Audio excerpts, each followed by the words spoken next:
Starting things off, we have ourselves Tamashi going in Megawatt Roaster and a Burchuck.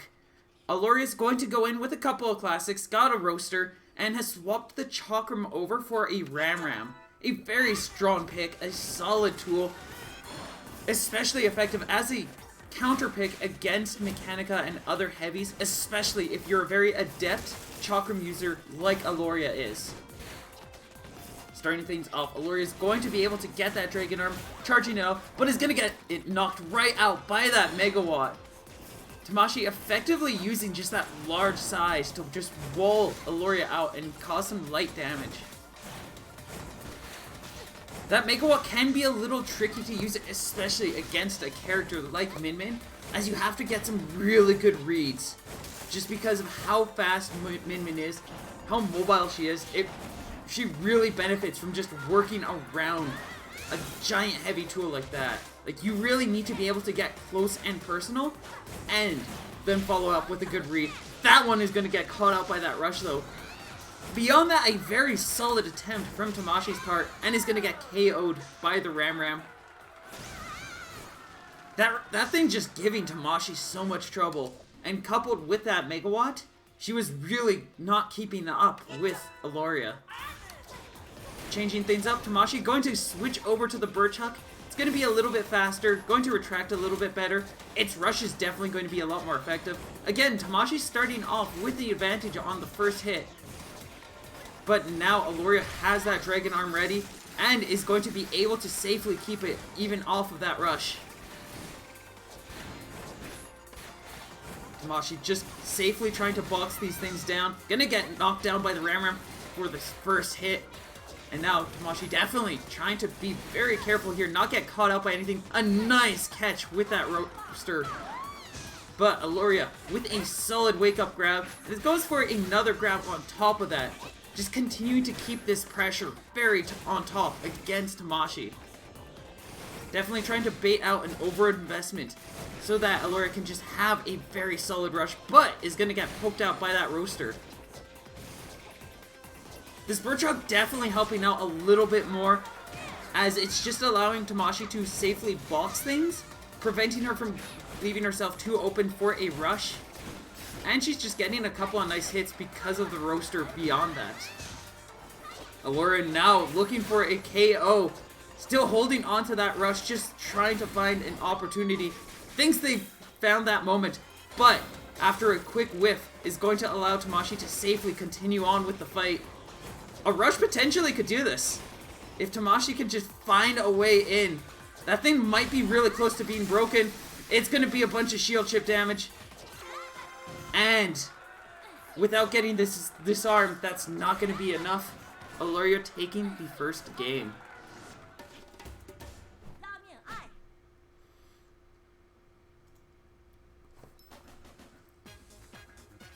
I need to fix the overlay a little bit more. Right now I have it shaded in OBS, but I don't have the base one. So what some of you might have noticed that with the last couple of weeks is that everybody have these bright lights from the overlay, where mine are generally a lot more shaded. I definitely want to try to set things up to more effectively just be a neutral flatter tone across the board. So if, say, I need to pass it on to somebody else for a day or two again, it wouldn't be as awkward.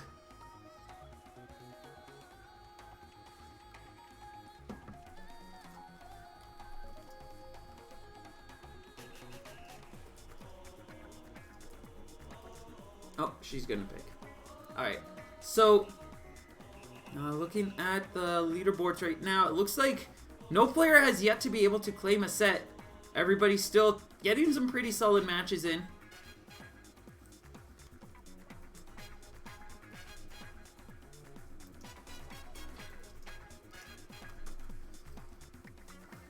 We'll have to see how things are looking in just a moment.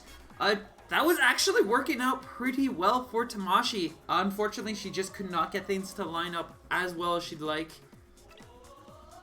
I could see the Burchuck was definitely working very well for her, especially compared to that Megawatt. Maybe switching over to an explosive arm would help her a little bit more. But generally, like, I like what she's doing. She's just gotta find a way to get in a little bit more effectively. Keep Aloria from really just closing in with that tight pressure. And it looks like Tamashi's gonna try to go for that with the Scrapyard. Aloria's also got a Parasol in tow, and it looks like Tamashi is considering that as we see the Megawatt switched over for a Tri-Blast. Aloria gonna start off with a solid perfect shield, gets in there, gets some light damage, and starting to cement a strong lead with that Dragon Arm in tow. Another catch with the Ram. It's really difficult, just you have to be able to box out that Ram. It covers so much size. But if you're able to shield it out, it kind of leaves the opponent fairly vulnerable. So a lot of what's going to be going on here is just learning to protect herself from these giant Ram attacks and those Roaster Pokes, and then get in there and get some damage with the Tri-Blast and the Birdchuck. Another nice poke. Tamashi still giving a little bit of space. That's going to allow Aloria to get another Dragon Arm set up, but quickly poking her down with a barrage of Tri-Blast. Gonna take that rush though, and Aloria takes another round. Tamashi's getting some nice opportunities, but Aloria just so on top with this pressure. And is just not backing down. Consistently taking Tamashi out and just applying heavy pressure. Gets another Dragon Arm setup and is going to connect that first Roaster. Starting off very advantage with a couple of strong hits. Another great catch on Aloria's part. Starting off with a strong lead and going to safely block that rush, but still takes 110 damage off the shield breaker and gets cut off by a well-read grab. Tries to go for a grab themselves, but Tamashi going to be able to safely block it off and catches with the Tri-Blast. Starting to get some better momentum here. Slowly bringing things back. Starting to find their way in. But that Ram just causing so much pressure. And Aloria a little early on that grab is going to allow Tamashi to push them back. And now, Tamashi just looking for a little bit more damage to get the KO. Aloria, ready with a rush though, can definitely close this out with just a single hit more. And it's going to be the Ram taking her down. Aloria moving on 2-0.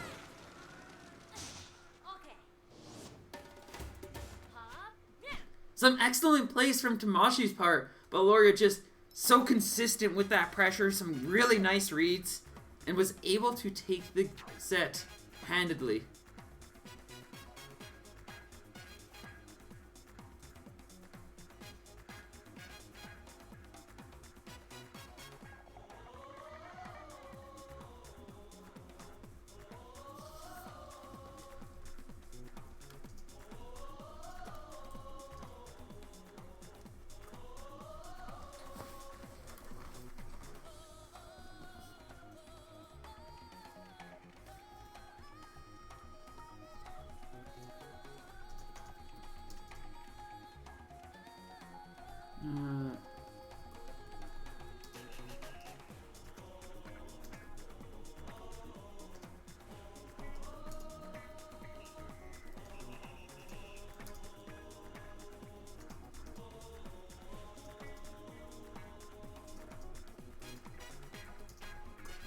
Alright.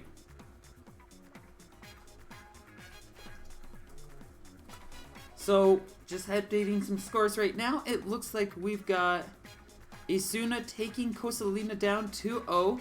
Penzo taking Christy down 2-0 as well. So we've got ourselves some... We've already got a couple of matches set up and ready. We're just waiting on Yam versus Yoshi Bowser to conclude, and JK versus Alumento. You almost had it, Tamashi. You're still in this then. Oh, don't forget. You still got some matches coming up. You're gonna have some good fights. Do not give up. Stay determined.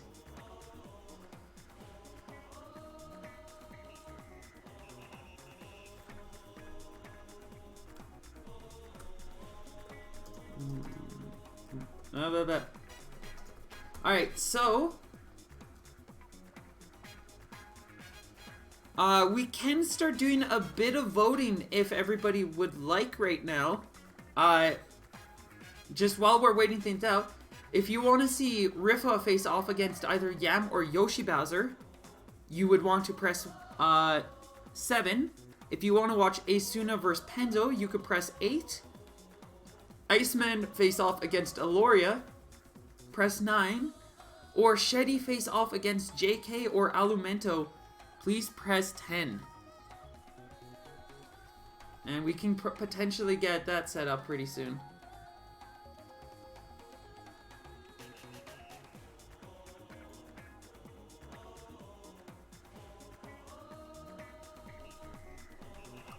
Or if you want to watch Tamashi's next match, please press 12. And we will force her to be on stream longer.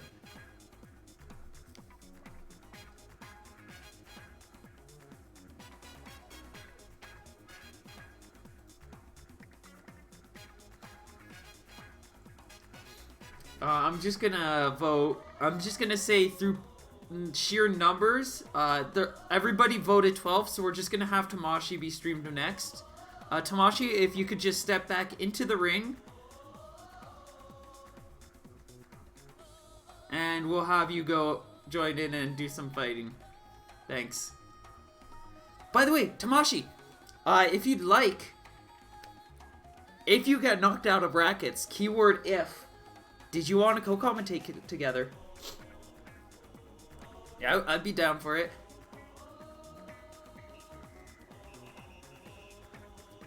I've been trying to get you to do more of this anyway, so this would be a great way to just, like, pull a scorpion on you. And just drag you straight in. Just be like, get over here! Commentate!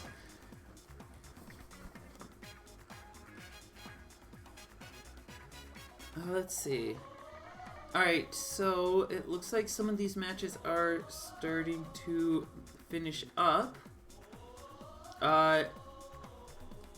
Yep, we're all set. Rifa will be facing off against Yam, who won 2-1 against Yoshi Bowser, and JK ended... Oh, Alumento was able to take JK down 2-1. No, I was joking. I was joking. You don't have to. It was a joke. Thank you, though. And Alumento will be facing off against Sheddy. Since your match won't be... Oh, no, we'll wait until after. So, I'll ask again. So, we've already got one vote in. If anybody would like to watch Rifa face off against Yam, press 7. If you'd like to watch Asuna face off against Penzo, press 8. Iceman face off against Aloria, press 9. And Sheddy vs Alumento, you would want to press 10.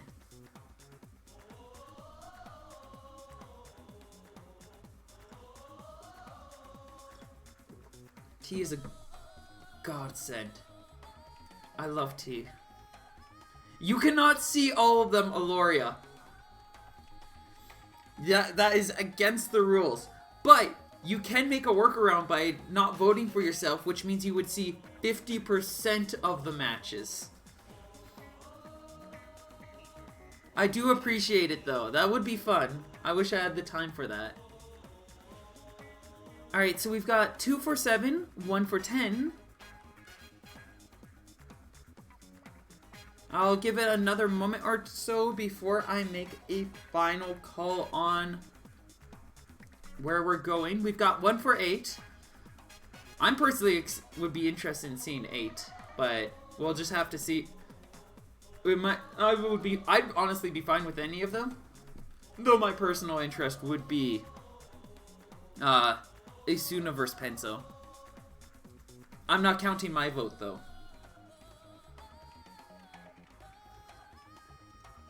So chances are we are going to have Rifa face off against Yam then as our next match. We're not going to wait out too long. That's another 7. It's confirmed. We're going to do Yaffa will be our next match.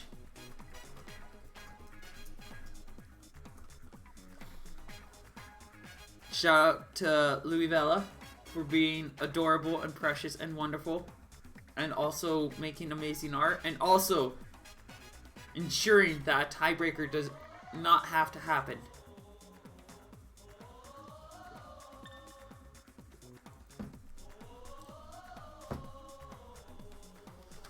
I will also bring up for anybody who is interested that, as you might notice, there's only 3 emotes right now in Twitch chat. That's because I recently discovered that I actually have a 4th emote that I can add, and so I've done a slight amount of adjusting to set things up for some new emotes. Once everything's fully approved and set up and ready, we are going to have if you actually scroll down, you'll see right there just like the examples of which each one is going to be. We'll have we'll have the Quail laughing, the Lola crying, and the Masengo woke as the 3 primary emotes. And then we're going to have Brass Amazed as the tier 2 emote, and then tier 3 will continue to be Maliv Mina. Heading into our next match, Rifa going in all green Helix, the greenest, gooeyest of men. Yeah, I'm going to go in with the Parasol and a Phoenix equipped. 2 pretty solid tools for catching Helix, the large girth and just wide coverage of that Parasol. An effective tool against heavy arms, as well as just a really solid weapon at just covering Helix's movement. And that Phoenix just a really solid option for just covering a lot of the angles that Helix really will try to move around in. So far, Yam just dominating this match. Is giving Rifa a run for his money. He definitely was not a happy pick on his end right now, as Yam just continuing to crush and is going to be able to take this first round with 75% health. Rifa gonna stick with this loadout, looking to try to get that pressure going a lot sooner, and is going to be able to dodge out of the way of about half of that rush damage, and is going to be able to start getting that pressure going a little bit sooner than last time. These 2 arms still causing him a lot of pressure though, giving him many hardships as he's trying to find his way and set things up. First damage on that platform, and he's gonna go in for the rush. Yam dealing some pressure, is gonna dive right into it for 295 damage.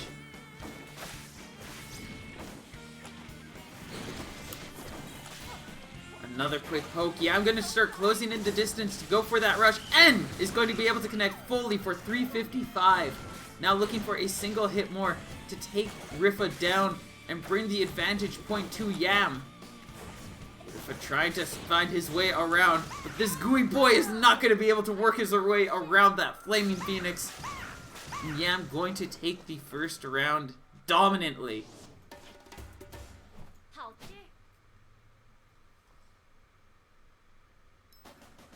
Yam definitely had that match under control. Just a lot of really solid counters in play and approach. Just demonstrating some solid understanding of the matchup. And just had the right loadout for that.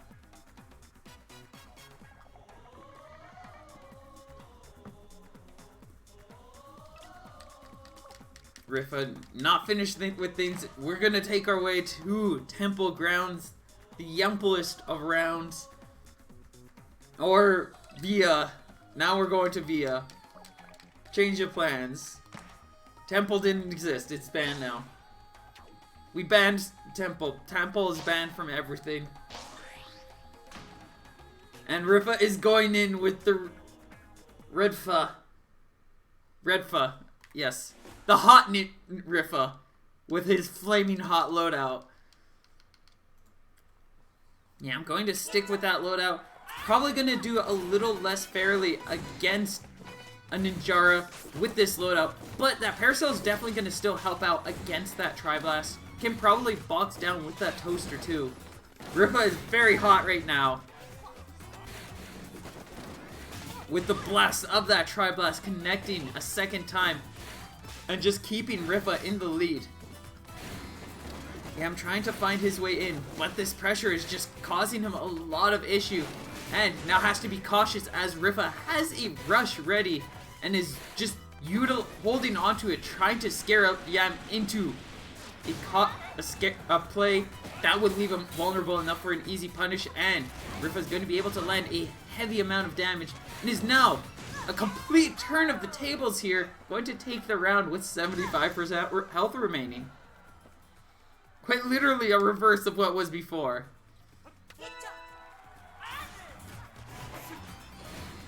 Trying to go in to stop that Dragon Arm. Yam switching it over to have the Parasol as the Dragon Arm.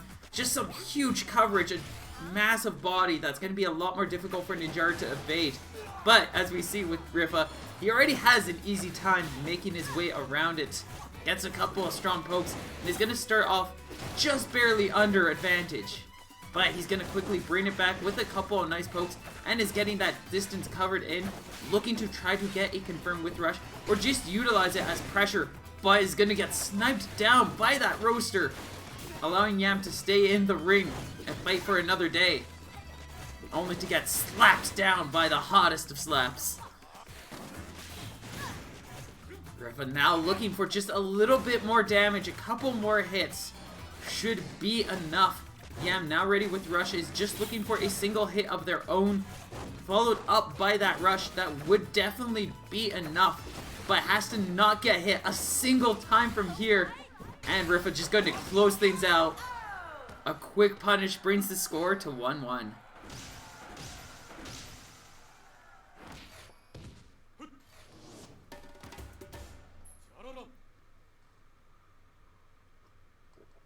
The hottest of Rifas with the hottest of slaps. Gonna come in there and do some heavy, intense damages.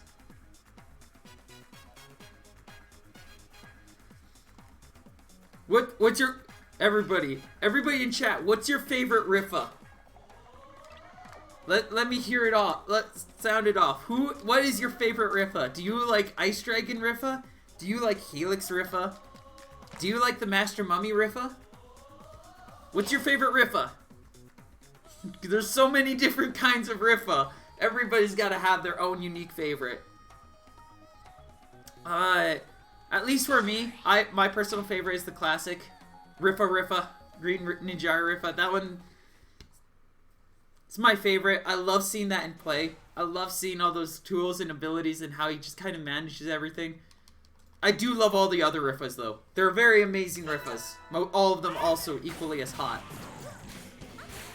Rifa that isn't using explosive arms. Well, you're in for a treat, Coastalina, as this match right here, Rifa is lacking explosive arms, going in with the Chilla Thunderbird. Yam making a swap over to Lolopop for this next match.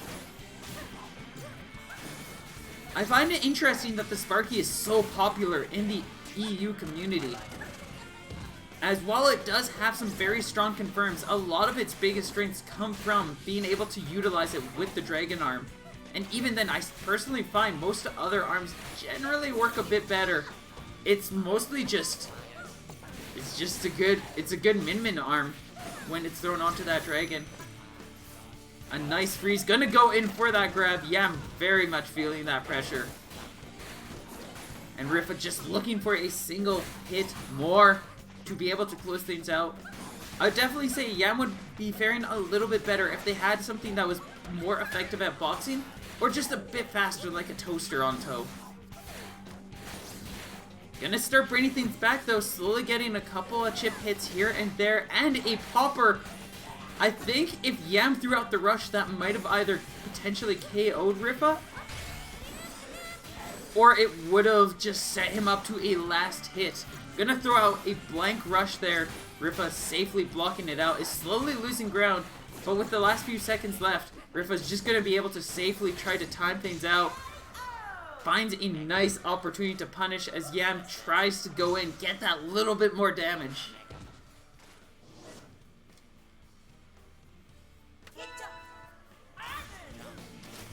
Diving into this next round, Rifa switching over to the Blorb instead of the T-Bird.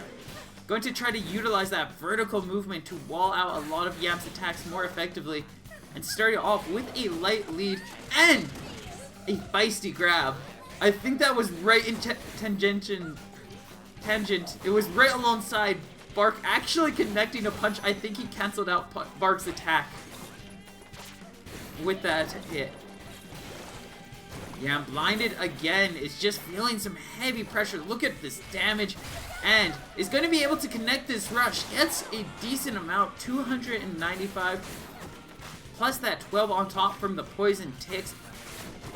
That's going to allow Yam to start bringing things back. But they only have 25% health left. And Rifa still at a dominant 70% health.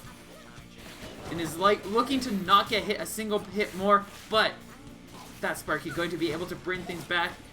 Yam slowly trying to bring things back under control. But with only 30 seconds left, there's very little Yam can really do, especially with Rifa. Now ready with the rush, he's just gonna dive in. Catches Yam staying in the air and is going to capitalize on that. And is going to be able to take Yam down 2-1.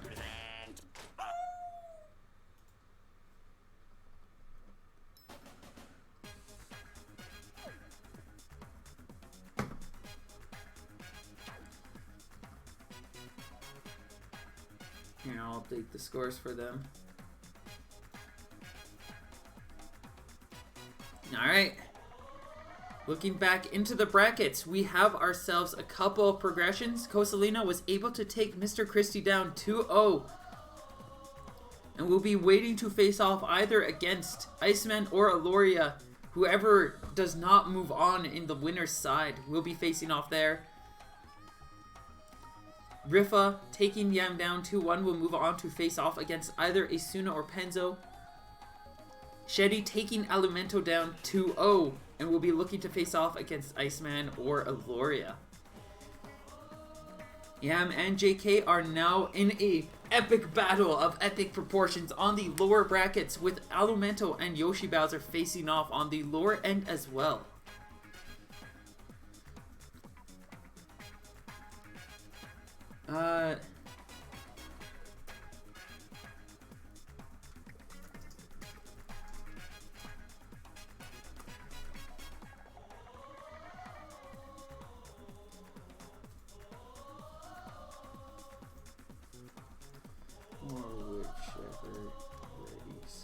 First.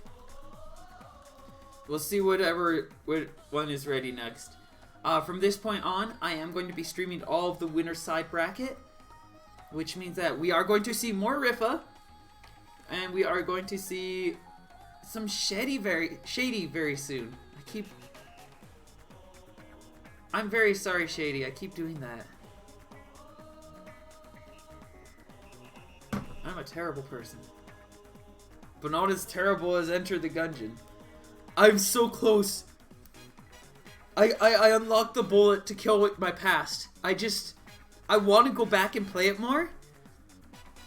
Cause like, I'm so close. I finally got the last piece on last stream. I almost was able to take the drag gun down, but I just could not line things up enough. It was so frustrating. Well, it kind of was, but I'm so excited. Because now I don't even have to worry about trying to focus on getting a winged thing or whatever. Or just a tool that will help me guide my way through that path. I just need to get to the end. I just want to go in and win.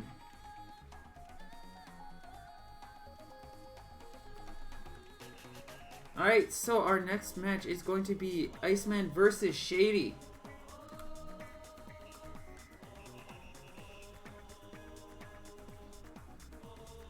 With the match following will be Rifa versus Penzo, two of my favorite people. I think Penzo is...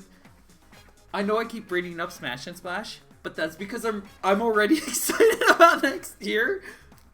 Penzo is confirmed. I think Penzo said he's confirmed for next year.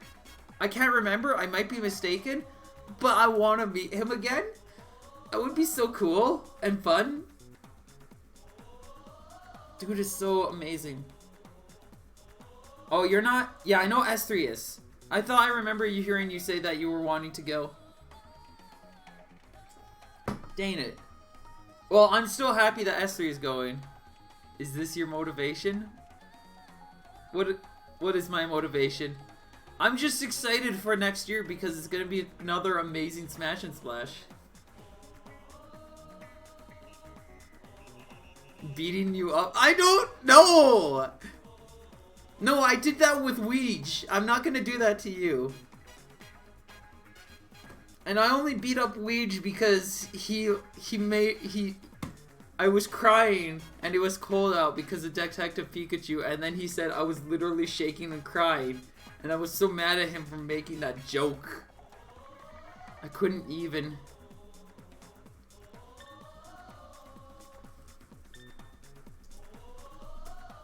I could not even with him.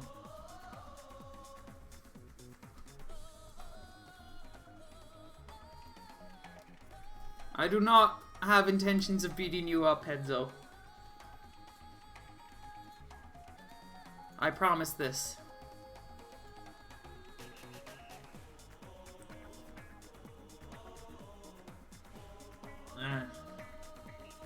You are loved. I love you.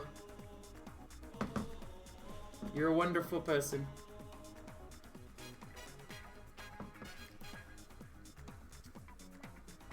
I'll have to make that poll soon too. I'll probably do it after like to this event. So I can make beautiful arms rabbits. Some delightful characters. Oh yeah, now on the lore end, Aloria will be facing off against Kosalina, and Asuna will be playing against Tamashi. Just to kind of finish things off with how they are going.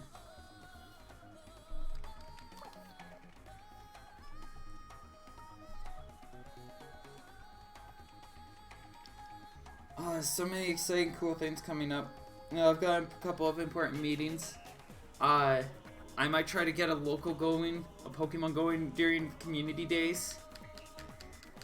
Well, that would be so cool.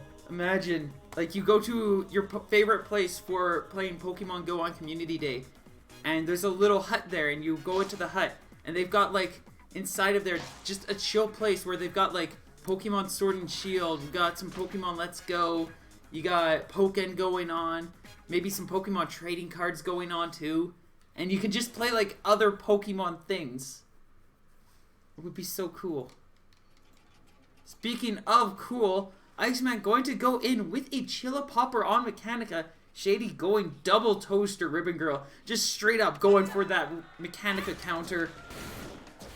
A classic loadout arm that just Mechanica always struggles with because of that her large body, and just really struggling to be able to outbox those tools.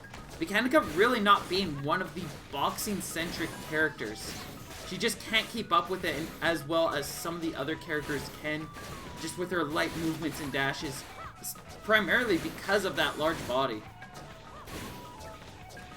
Starting things off, Shady going to be holding on to the lightest of leads. Just enough to be able to play that defensive game, try to go out and take this match as long as possible. And we're definitely seeing that as we're 30 seconds in and there's only been 2 hits that have connected. And this rush just coming out now. Shady continuing to hold out on that health lead.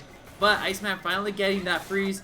Goes in, gets the freeze grab for 260 damage. And is slowly trying to set things up to bring themselves back into a lead. Gets the popper. Not going to use the rush off of that confirmed. Just waiting for another opportunity. Might have not been confident in that lineup, and is now just trying to dodge between these attacks, get another hit in there for a potential follow-up setup, but those double toasters just gonna come in hot and cause a lot of serious damage. Ooh, a nice catch with the popper. Shady gonna try to dive out of the way, but a wall of a giant popper rush is going to be able to cover that ground, and now Iceman just looking to not get caught by anything. This rush is going to be enough though. Shady, within the last few seconds, going to be able to take this first round.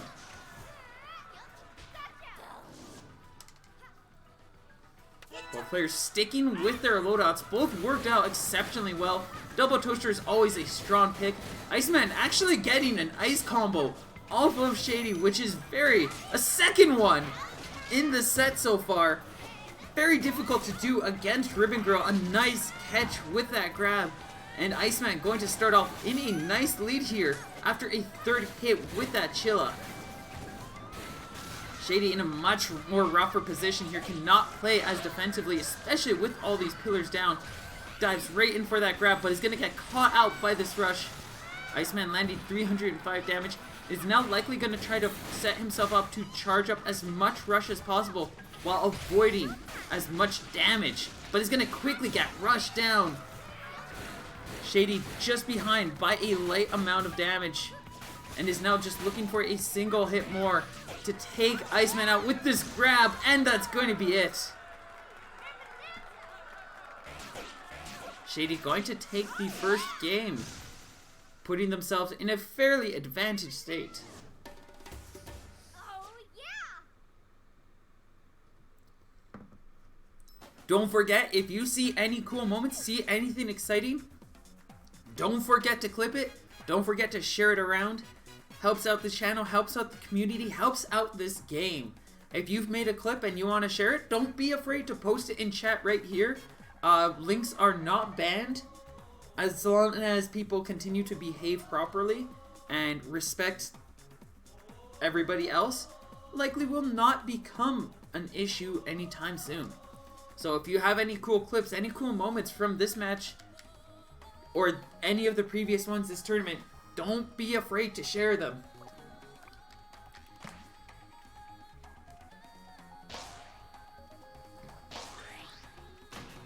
I will look through at the end. I'll review some of these clips. And I will also share my personal favorite on my Twitter later. Heading into our next match, Iceman switching over to Min Min. Going to try to utilize that Chakram, that Ice Dragon, to counter out this Ribbon Girl. Shady going to stick with Ribbon. Going double toaster again, just focusing on trying to box these out. But so far, that giant Dragon Arm Chakram just catching Shady down time and time again. 3 hits so far, putting Iceman into a light lead. Tries to go in for the double punch, but the Dragon setup just very on point and is allowing Iceman to continue to cement themselves a further and further lead, knocking Shady into critical. And is just looking for a final confirm to potentially be able to take Shady out. And it's going to be this rush going in for the perfect.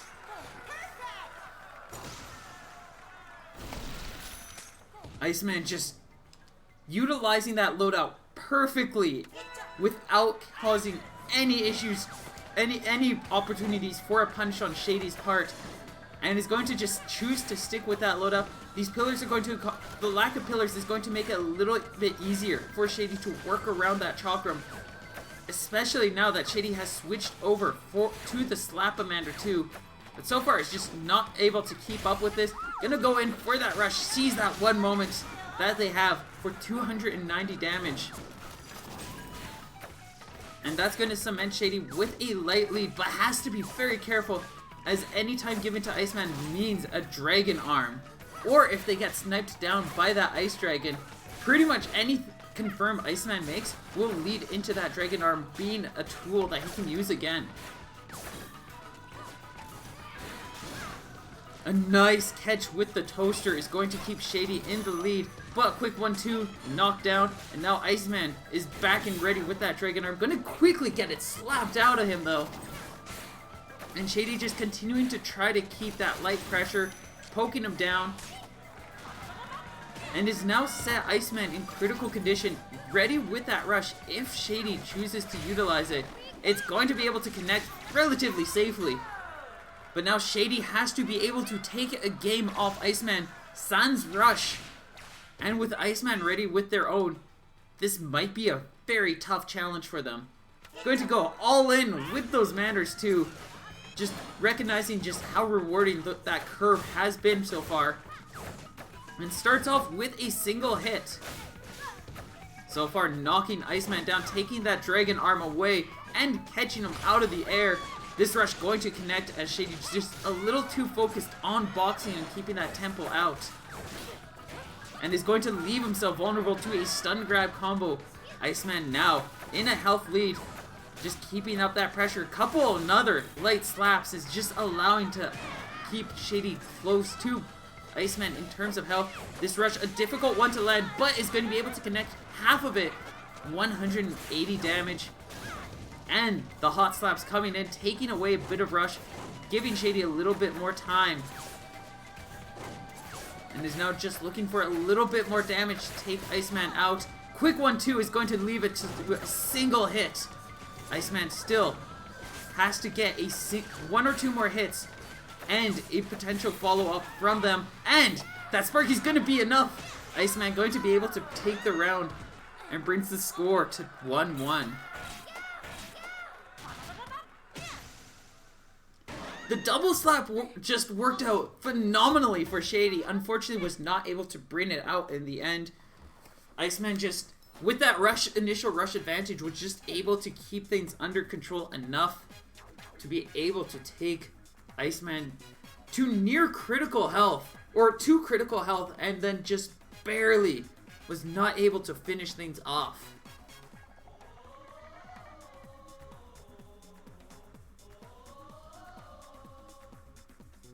If Shady was able to land that second Mander, I'm pretty sure Shady would be moving on to face off against their opponent in the winter finals. Unfortunately, that will not be the case here. Quick update on lower brackets. Elemento able to take Yoshi Bowser down 2-0 and will be moving on to face off against an opponent coming up.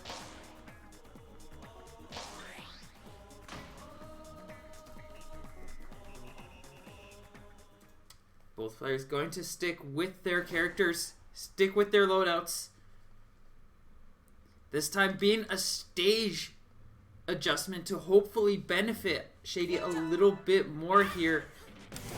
We're going to be going over to the Mausoleum.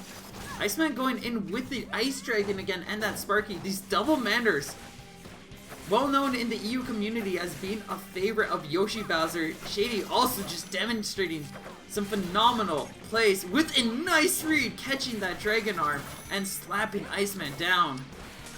Another attempt at it is not going to work out that second time. Rush going to come out and is going to just barely miss a couple of shots. Not going to get punished though, as while it is difficult to land those Manders, if your movement is on point, you're generally still pretty difficult to catch. Another slap. Shady just holding onto the lightest of leads. Gonna be able to dodge right out of the way of that Sparky. And that grab combo. Just continuing to keep up this pressure, trying to find a way in. If Shady is able to charge up enough time for another rush, that might be able to bring things back. But this rush is going to cement things in Iceman's favor. Now Iceman one win away from making it to the winter finals. Shady has to find a way around this and is hoping that this Tribal might be the answer. Tribal going to be a little vulnerable to that Ice Dragon and the Sparky, especially when the Sparky is in Dragon Arm state, as that thing is going to have a much easier time boxing those out. But Shady does play as Ribbon Girl, is going to have an easier time just kind of working around those arms and finding better angles. But is going to get punished out when they throw out that rush. And now, Iceman just dominantly holding control of this match. And is just looking for a little bit more damage. Now, actually capable of KOing with this rush, and is going to just cook on it. Taking Shady down 2-0, and will be moving on in the winners brackets. Shady's so close to getting that. Just so close. But just that one exchange, just missing out on that rush was just gonna be their undoing there.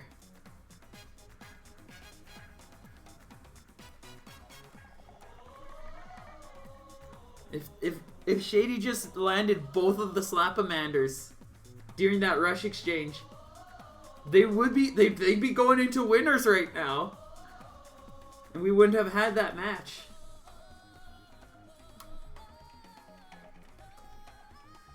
Alright, heading into our next battle, we are going to have... What does that do?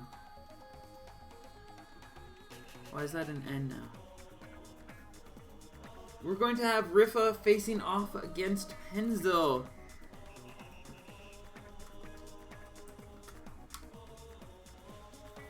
Why is that a -1? Bam. Perfect.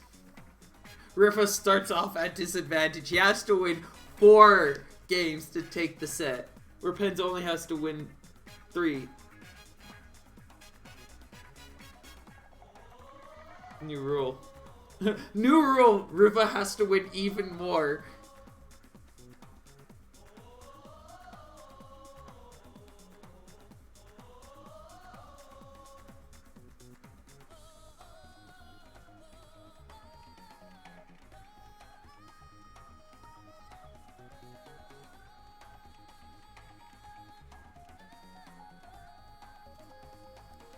Alright, so starting things off, we are going to be going to Buster Beach.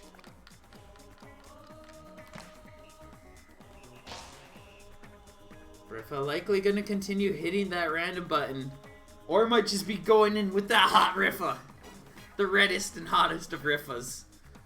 We'll have to see what's going on. What do you all... chat, what do you want to see Rifa go in as? Who do you want to see Rifa go into for one of these matches in this best of 5? We're going to start off with the Master Mommy Penzo going in with his Kid Cobra.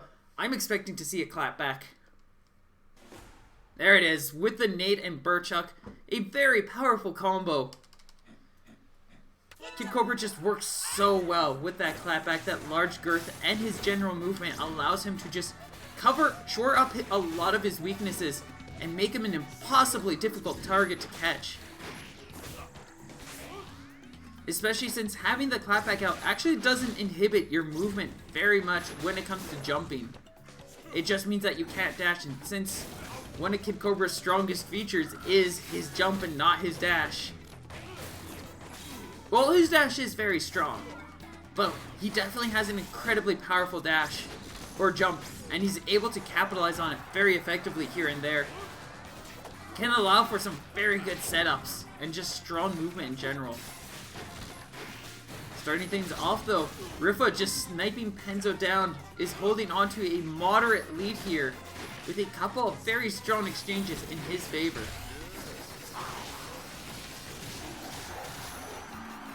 A nice rush though on Penzo's end is going to balance out this health lead, and taking advantage of that freeze, going to reflect Rifa's own bub against him.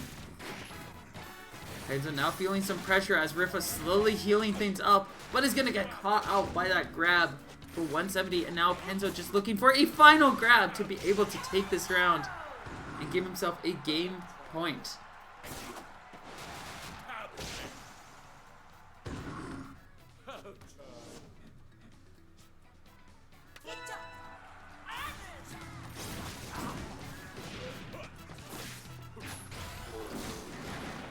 A heavy rush coming in from that Blammer. Rifa setting himself up with another strong lead, but Penzo going to be able to come back, start getting some momentum going with that grab, and just continuing to find those windows to go in and get some heavy damage in there.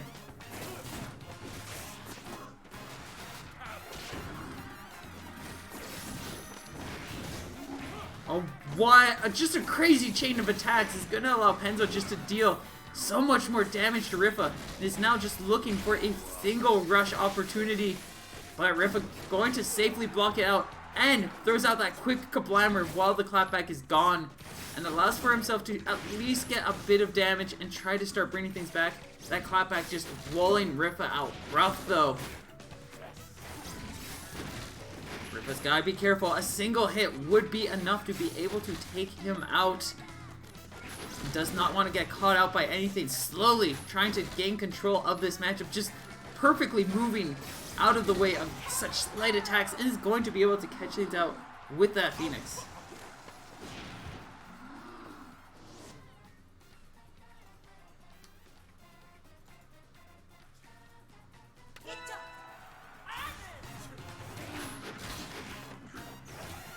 Diving into this next round, Rifa gonna start off in the advantage with a charged Phoenix, sniping Penzo down yet again. Just that bird catching him time and time again, just causing some massive damage, and is going to be able to follow up with a 330 damage rush, catching out that grab, and he's going to try to punish it. Penzo still just light enough on his feet, is going to be able to find his way out, and comes out with a quick rush. Rifa going to be able to safely block out the majority of it. And does get disarmed though due to that weakened shield, leaping right over the clapback. Even something like the Kablammer at max girth can still work around the clapback provided you get the right angles, but can leave you vulnerable to just some heavy grabs like the two that Penzo just landed, or the one that Rifa was able to connect, followed up with a nice rush, and Rifa's going to take the first game.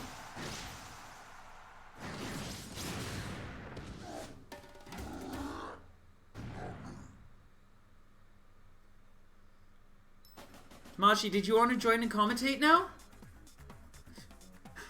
I see you're available.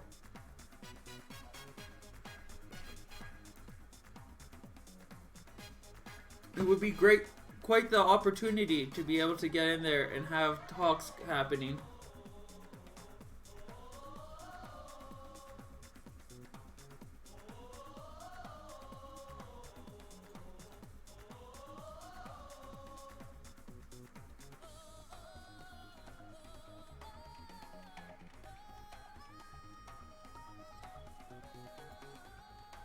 Let's see.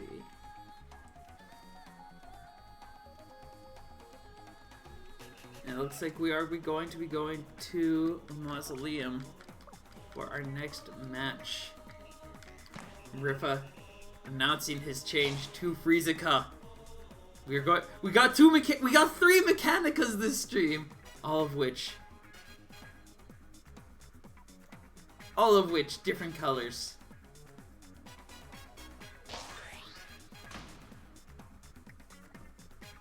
All the various colors. And it looks like Penzo going in as Rifa. And that's... No, Rifa! Now we have two of the same Mechanica colors. That's the Poisika.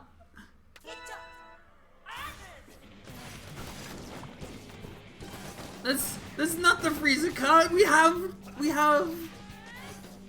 Now we have two of the same Mechanica colors. The fashion is ruined. Gonna go in for a quick grab off of that shield. Penzo starting off just in slight disadvantage, trying to get in there, find some opportunities, but these two heavy arms just walling out a lot of Penzo's attacks. Gonna get another freeze, but just cannot follow up on too many of these, but is able to find a window to get in there, get a nice grab. He's just gonna try to find another opportunity with that freeze, but he's gonna get caught out by this rush.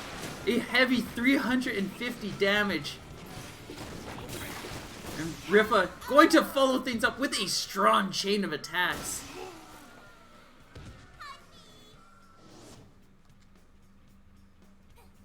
Rifa going to change things up, switches over to the Megaton. Two heavy arms. Just two giant gargantuan walls to block out Penzo's attacks. And a quick chain, 205 damage, plus that 12 damage worth of poison. Another 140 off of that poison, off that Megaton. And Rifa just controlling this match with these two heavy arms. And even while disarmed, just gets another solid punish.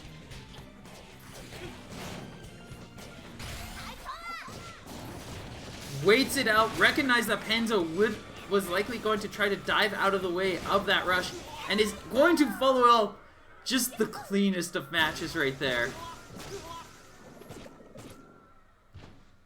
Just too much weight.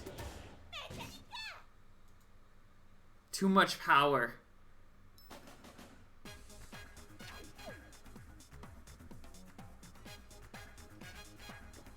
And that's going to allow Rifa to take the second game.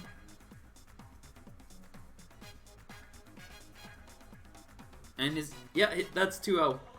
Alright, this is a best of 3, not a best of 5.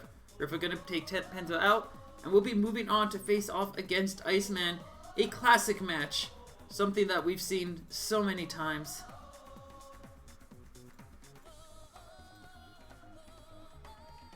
And something that we'll probably likely see another numerous times. Just, we see these two play very often, very regularly. As two of the top players alongside Yada. We don't see Yada very often, but that's just because my schedule does not work well for them, unfortunately.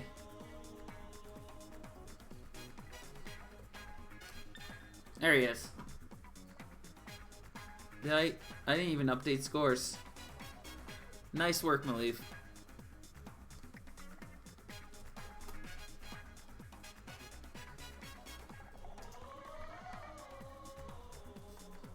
It was too intense for me. I just couldn't keep up.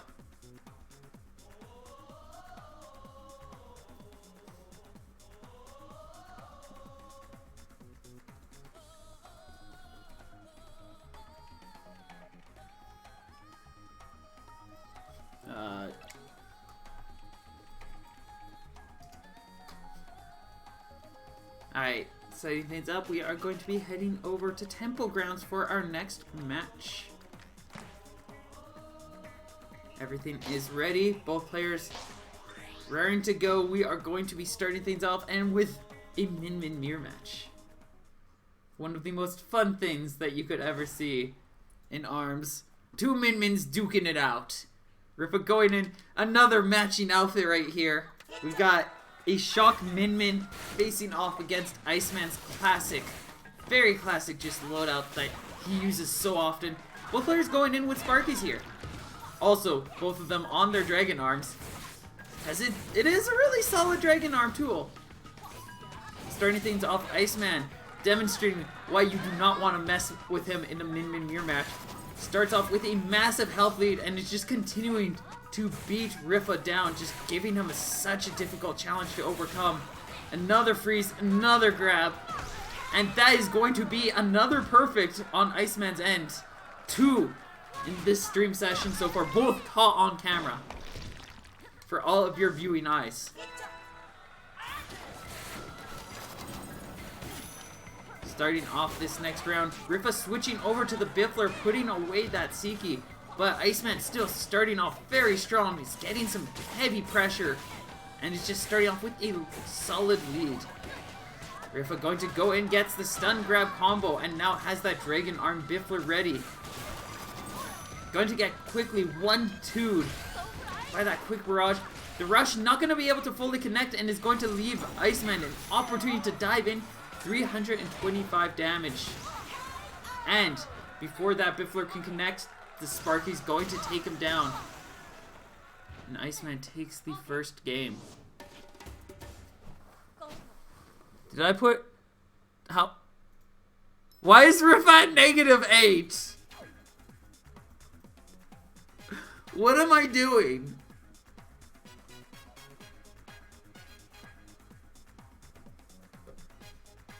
This is the max levels of tournament hosting rust. Is I keep putting Rifa at negative levels of score.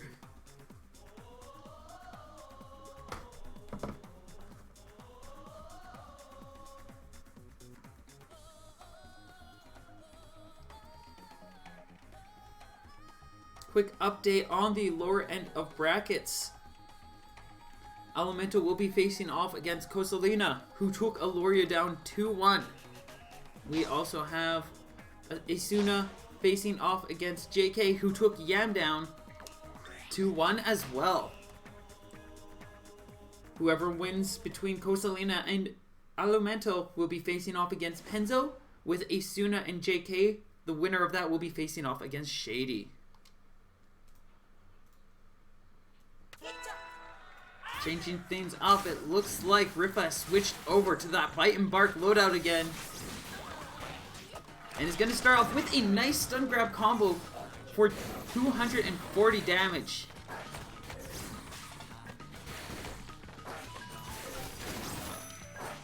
Iceman going to be able to get that freeze, but Bark is just on top of things and is going to protect his master by attacking. And Rifa just going to be able to keep these chains going. Gets 200 damage off those Chillas and a grab. Just continuing to hold some strong pressure here. But starting to feel a lot of damage from these pokes from this Ice Dragon. And that Dragon Arm. or Sparky just right there available. But a nice well-aimed Thunderbird is going to be enough. Rifa going to take the first game.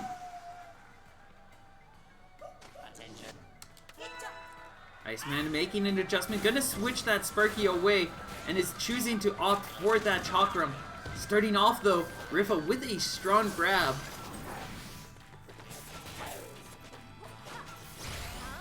And is going to be able to throw out that rush.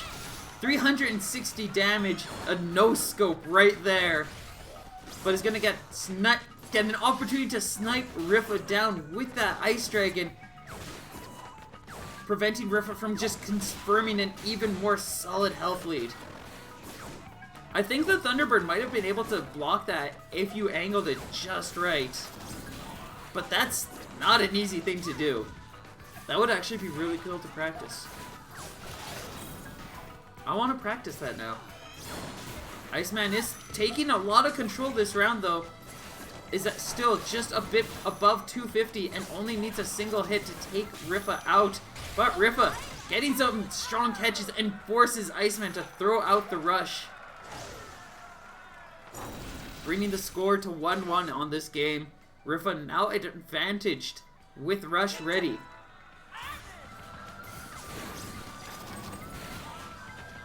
Iceman trying to find a way in to get that Dragon Arm set up, but is going to get caught out by that rush. 240 damage, relatively light amount, but still a very effective and rewarding amount nonetheless. Iceman just barely finding the time to get that Dragon Arm set up and is going to be able to knock Bark down in the process. Rifa trying to find his way in, getting some safe pokes, just focusing on finding his way and recognizing where Iceman is leaving his defenses open. But he's gonna get frozen out. Iceman tries to just beat him down, set up a confirm, but Rifa just able to focus his aim, his shots, gets another grab in, and is just continuing to hold on to this round. Almost has a rush ready, defeating Iceman's rush entirely.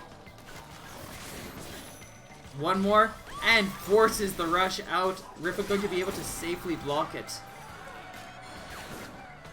Now Rifa ready with a rush is going to try to go in, but Iceman perfectly dodging right out of the way of it, but gets sniped down by Bark and now has only a frame of health left, which is going to be taken away by an uncharged Chilla.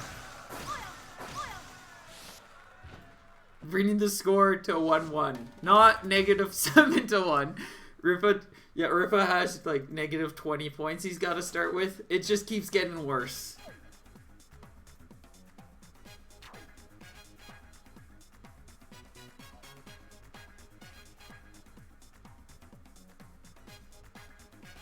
And it looks like we are going to be sticking with Temple Grounds.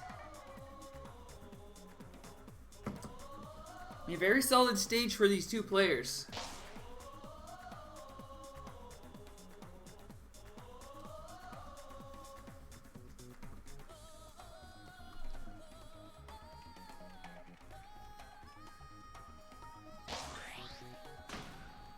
And it looks like Rifa going to go in with Mechanica. Got that poison mech stepping back into the ring. Iceman going back to Ribbon Girl. Has a setup of his own with a complete shock loadout. Looking to hard counter Mechanica and everything she is worth. But the Glusher Parasol loadout does have a couple of good opportunities to counter some of these tools that Iceman has. Just with some safe defensive plays and some nice reads, Rifa might be able to take this. But he's got to find his way through those two shock arms, as those are going to consistently stun him down, allow Iceman just to get some heavy damage and cement himself a nice lead. Utilizing that Seiki very effectively just to kind of find his way around, making some nice curves around that parasol, and it's just going to hold out with a monumental lead. And takes the first round with a very solid health advantage. Rifa going to put that Glusher away, is going to switch over to the Megaton. Another difficult tool to use against Ribbon Girl, as it's just a very straightforward one, and in a lot of cases, without good aim, Ribbon Girl can leap right out of the way of these attacks and get some good punishes. Much like the one we just saw in that rush interaction, Iceman gets his first grab in and is going to set himself up with a solid health lead now. Ready with rush very soon, Iceman's definitely going to be able to have a nice opportunity to just continue to hold this lead. Not going to try to go in off of that stun, but closes that distance, keeps that pressure going. Rifa starting to find his way in, really capitalizing on this long distance just to get the right aim with that Megaton. Gonna get caught out by that rush. Iceman dealing 425 damage and is now just looking for a little bit more to be able to take Rifa out. A couple of uncharged hits or a single charged one will likely be able to lead Iceman to another game in his control.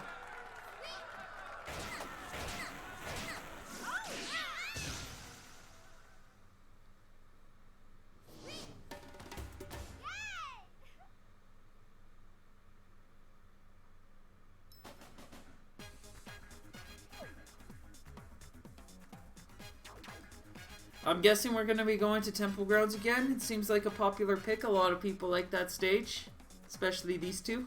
They have a lot of fun there. Oh no, we're going to go to Buster Beach. Wonder if Rifa got brass, or he's got like a nice character swap that's going to work well here. It looks like he's got the hottest of Ninjaras coming back into the ring. That Tri-Blast, that Mander, the Toaster, those are all going to be very effective tools at being able to poke a Ribbon Girl down. Iceman switching over to the revolver. Going to start off not necessarily working out for them as it leaves them a little open. And vulnerable to a couple of light pokes here and there. You two, actually, Coastalino, Penzo, and Shady and JK, do your matches too. We're just gonna keep things going. The next match will be streamed.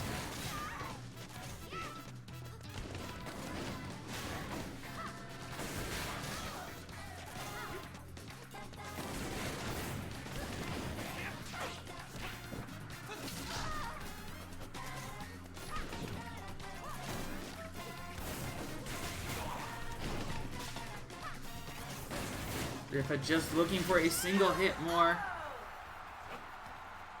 And is going to be able to take Iceman down with a fairly admirable lead. Diving right into this next round, Iceman switching that revolver away is going to put the Sparky on to play a little bit better against that Tri-Blast. It's definitely going to be a much more solid rush as well. And we're going to see that in play as Iceman leaps right over Rifa and deals 315 damage.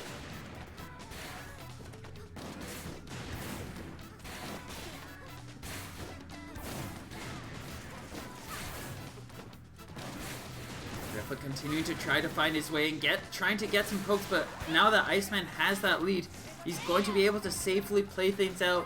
Plays very patiently and is just going to get a nice grab. Rifa finally finds a connection with that Tri-Blast. Slowly trying to set things up, gets another stun, taking advantage of that Seiki's charged state, and gets a grab off of it. Very slowly starting to bring control back into his field, but that stun into grab is going to be enough for Iceman to be able to take the round and bring the score to 1-1.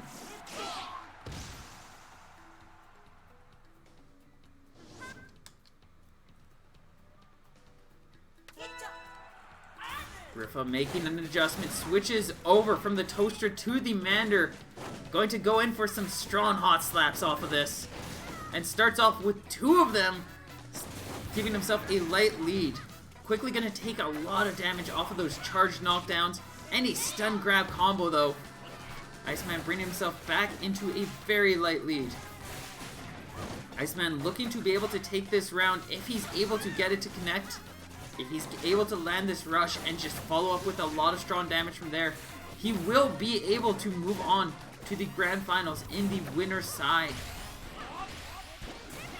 Going to be able to connect with that rush. 415 damage.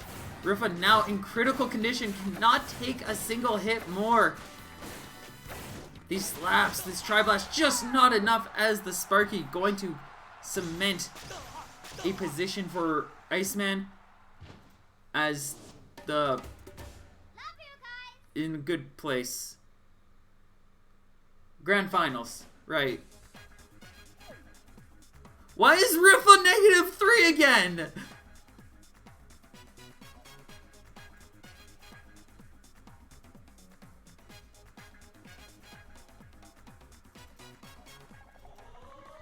Why is Rifa -3? I'm not doing this! I swear!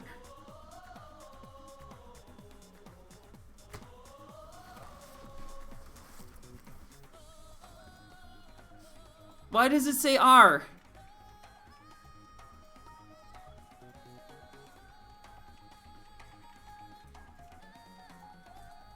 Why did it change?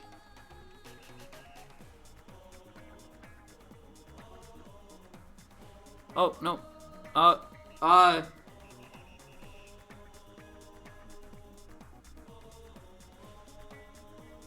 No, don't go back down! No! Stop taking Rifa's points away!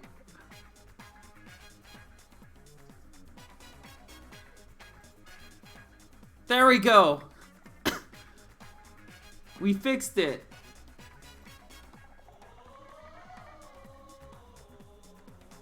I'm gonna take a quick washroom break. We're gonna let the 2 matches that are going on right now just happen. Take a quick break, quick breather. When we get back, it will be lower semifinals, and then we'll have lower finals with grand finals coming right up.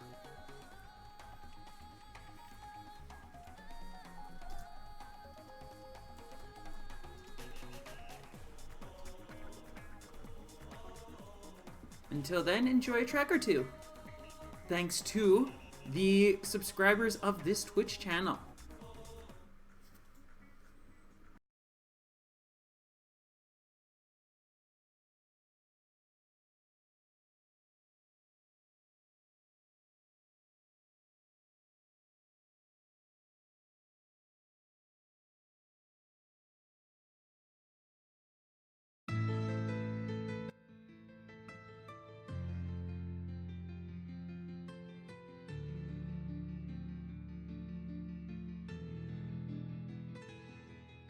The brave and foolish ones, they walk not on the center. The signs are pointing every way, and I don't know which route's better. Some will take the fall, and some will see tomorrow. I could be the light or darkness, redemption or sorrow. How could I live on with what I've done? You took me in, showed me love when I had nowhere to run.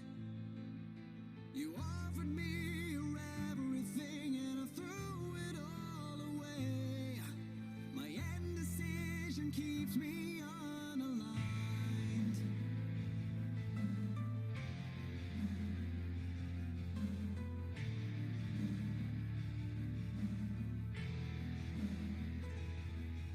A mother and a child, but one is not accepting. They make their way out to the door, not thinking for their safety. And now I must decide if I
Okay, I'm actually back from my break already, and things have lined up in just a way that I can technically we can stream another match.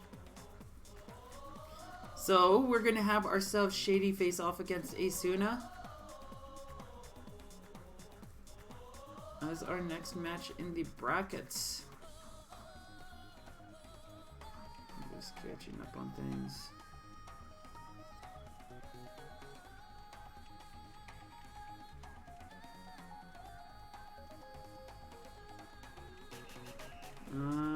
Let's see how things are going.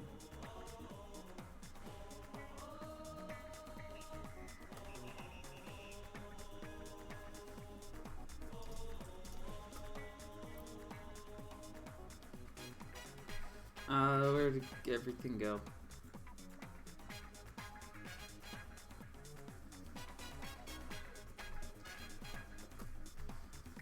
Alright.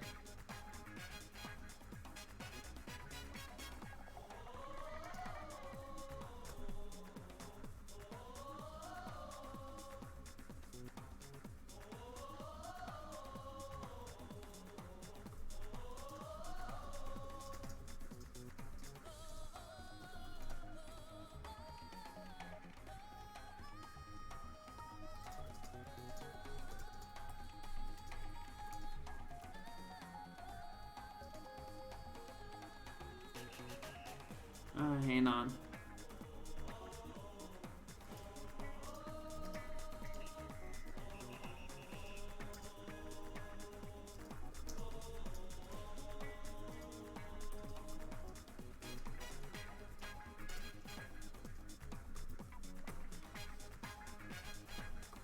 Alright, I'm just gonna set things up. Looks like we're not going to stream Asuna vs Shady. Wait, did it go down to -17? Why is it going down? Oh no!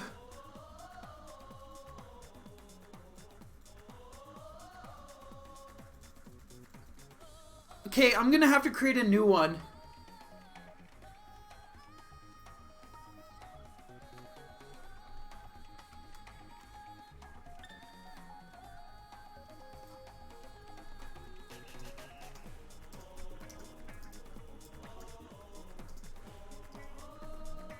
I'll fix that in just a moment.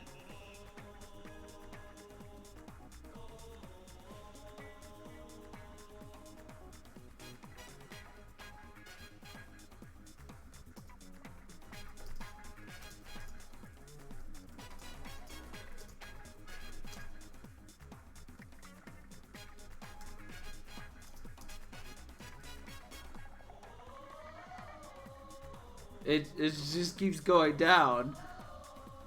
I'm gonna fix that. Just give me a moment.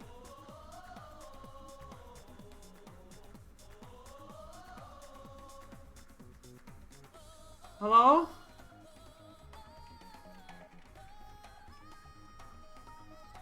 Hello? Oh, I'm muted. Hello?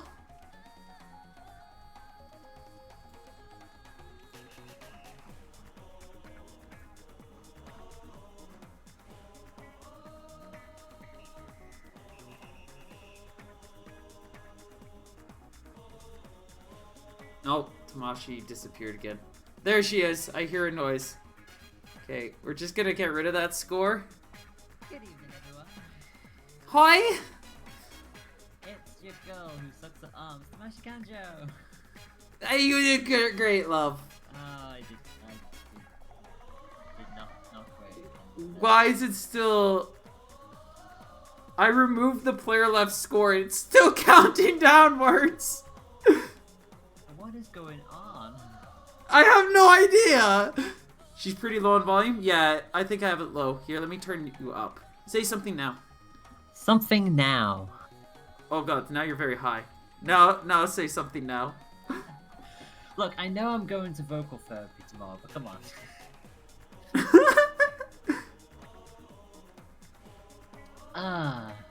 Also, the voice connection just keeps going from red to green. I don't know why it's doing that, but hopefully it's... I mean, it's almost like we're across the country or something. that.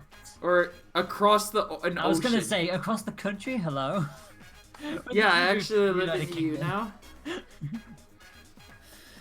Okay, I have it fixed. Rippa is no longer losing just a massive amount of points. Riff on a losing streak. What's going on? I don't know, but he's lost all of the points.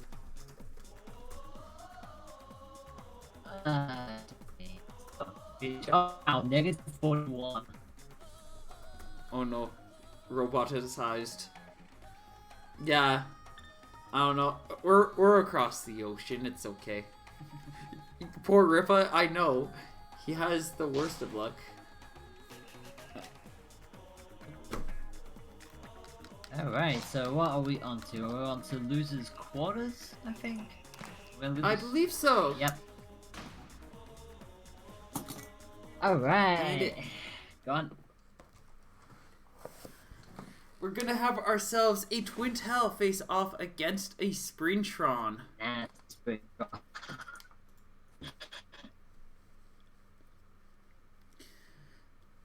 So this is, I feel like this is going to, generally, at least from my experience, this is definitely a very advantaged matchup for, it's still negative 12. What is it doing? It's negative 12 now. Well, I'll tell you what, is it negative 12? Either of these. No, sooner was I about to make that joke, Springtron gets hit. Like, come on. Well, both taking a fair share of damage, pretty much on the even terms, really. Not really either of them landing a hit just yet. Oh, and grab deflected straight through from Springtron. Nice solid rush, nicely caught. Not too far away to get the grab, though. Tries to go in for it. Shady's gonna have enough space to be able to reach out and gets a 290 rush. Starting to bring things back with some nice damage. Ends up missing the toaster just barely, and that's gonna allow Isuna to get that EMP. Toaster has that little bit more of a better advantage than the rest of us, because at least it has the guidances, but you can still miss with it. Oh yeah. Was weak on the left hand side, and now Isuna with Rush probably going to try and hold on to this for as long as possible. Doesn't want to use it too just yet. Probably wants to save it for round 2, but Shady said, oh, electric. Nice. I could definitely, I'm pretty sure a lot of what Isuna's trying to do is he's trying to hold on to that rush so he can get a very safe EMP, but Shady was just not allowing it, forces his hand. Shady, just start with Rush really available to them to put up bombs. So we'll see if we can do anything, but you usually should have the grab, so long we go in this end. Like, did block that next skill and the EMP. Bit of a buff to them. Still in the lead, but we'll fade away that consistent pressure. Now we on the right side, so half damage. Tamashi, you've beat, oh, there we go. Tamashi's back. No. Oh, a nice rush. Gonna be able to deflect that really well. Gets 370 damage. Into critical goes Twin Tail now. She's got it all to do, and Asuna has barely broken a sweat at all. Fire off another EMP. I know there's a double punch in that, but Definitely a little greedy on that one. Allowed Shady to get a nice punish there. And gonna catch out with that rush. yeah, A unfortunately. lot of... Go ahead. No, he's fucking. A lot of what I'm seeing here is just... Generally, a lot of this round has been is just... Shady doesn't...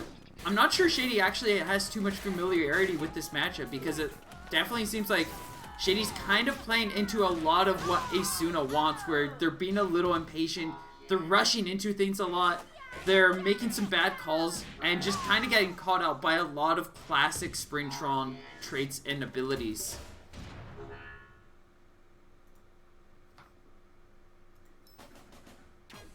Did we get the right score? No. I don't think you'll ever get the right score anymore. I think it's always going to be a negative number. No, we got it fixed. Oh, Everything you works did out it. now. Hey. We got it fixed. I know how to fix things. But yeah, generally, like, this definitely looks like it's just Shady is very unfamiliar with what they want to do. Generally, you want to be able to keep up a decent amount of pressure, and you do not want to give Springtron space. Once Springtron has space, that basically means that Springtron has control of the matchup, because that means they get to do their EMP mind games. That means that they're going to have more space to get their solid tempoing and deflects going. It basically just gives Springtron so many advantages. And we can see that, like, right there. Shady, first thing they did was step away from Asuna. You can tell Shady is terrified of Springtron right here. Just doesn't really know what to do. Tries to go in for a punish here and there, but just never close enough to be able to really properly punish or scare Asuna into not getting those stronger states.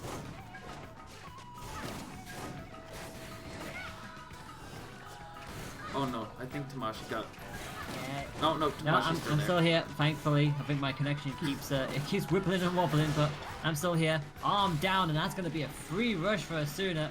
Nicely played out, 340 damage. And again, just immediately activates EMP because Shady's just not close enough to stop it. Shady really just not really knowing what to do here. And we see as soon as Shady starts closing in that distance, Asuna starts immediately backing off, just trying to create as much space as possible. Because that's what Asuna doesn't want, is for Shady to be close. And now that Shady's starting to get a little bit closer, like, now it's a little bit more difficult for him. He's trying to find his way and he's trying to get those pokes. But Shady's just patiently playing things out and is slowly starting to take control of this match. Gives him a little bit too much space there, and he's going to try to go for the rush. But canceled out. Nice. The Salamander go, but the grab comes in as well. Just about tipped into they hold on and not take any damage. Oh! Nice. And that will steal the first point again for Student. Shady too afraid of that timer. If they waited just for the EMP to finish, I'm pretty sure Shady actually would have been able to get that. But again, just a lot of fear playing against Springtron is just allowing Asuna to get these punishes, get these good opportunities.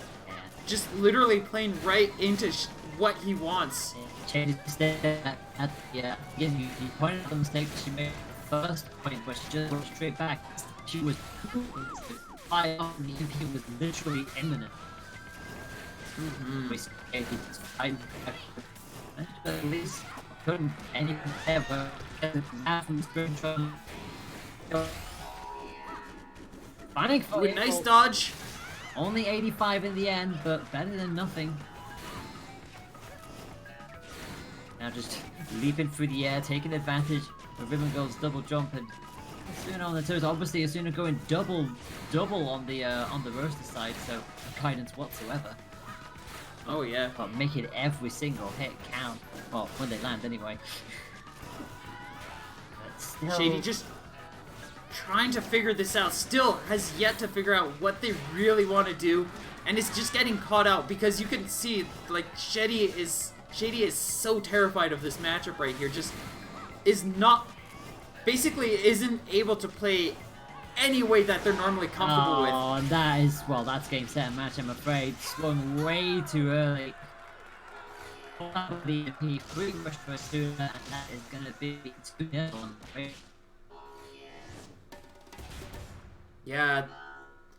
That was a rough matchup very much for Shady, but I think it's something that's very important for us to have seen because it shows just what can happen when you are not confident in the Springtron matchup. Springtron just runs away with so much. They just own the ground, and Temple Grounds was also very much a rough pick for Shady as it just allowed Asuna to hold so much more control as they had the pillars to hide behind, they had a decent amount of space to work with. Basically just let Asuna play Springtron the way that he wants to play Springtron. Pretty much, and obviously have to be up close. You have to keep the pressure on them so that they can't activate that. Especially with the amount of, like, the second they get the distance, as you say, not only is it fair play for them to just activate it, if you throw too early, you're paralyzed and you're going to get a huge amount of damage done. If you're just too late or too far away, you can't even get the grab on them during that downtime when they've activated it, because they'll more than likely have enough time to throw that punch in, stop, and then move into a better position. It's all about that proximity against Springtron. It's all about spacing. It's all about pressure. You have to know how to pressure against a Springtron. Admittedly, I will actually say, I don't think Asuna has a good Springtron loadout. He's got a couple of nice tools, but all of his loadout plays on the fact that a lot of the community doesn't know how to play against him. He doesn't have things that encourage rewarding opportunities for him when he needs it. He's got a roaster, he's got a parabola. And what was his third arm? We didn't even see it at all. I know we have I saw the one of the brothers, the electric one. Yeah, his arm was.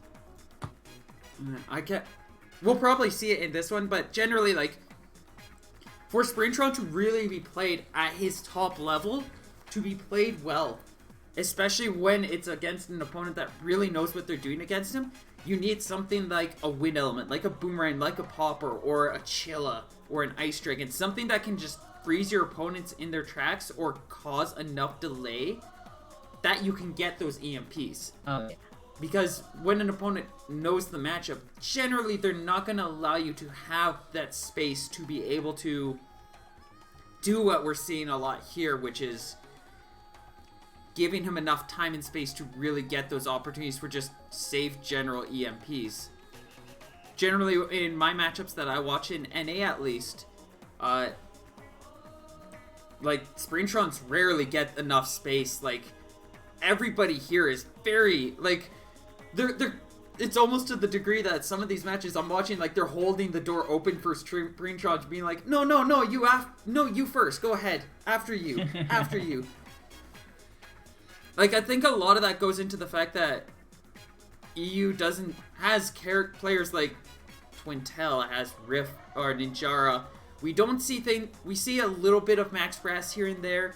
We see a wee little bit of Springman, and we're currently seeing a bit of Springtron, but, like, you don't see them as often as you see in NA, where some of the most prominent players in NA, Superior Fan, Askew, Steelhead, like, two of those players are Brass kick mains, and we see, like, Brass walling people out, so people are forced to have to learn how to interact, how to play in those tight positions, where in EU, everybody's usually giving each other enough personal space so that there's no issues. Half tempted to make a British joke, but I feel like... Do it! We are in the EU stream! Do it! Hit me with it! Well, it's just one of those things where it's just like, you know, you hold the door open and it's like, okay, you go, and then just before you know it, it's just like, and you just hold the door for everyone. Oh gods. I've done that before. Oh gods, no! It's negative 50! Penzo is negative 50!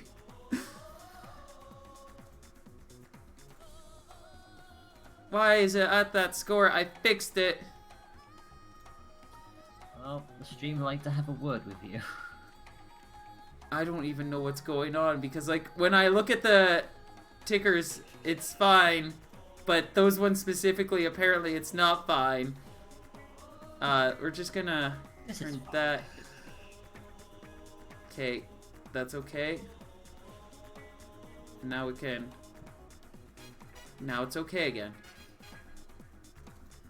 Okay, chat. Let's put bets on how long it takes before it goes down again.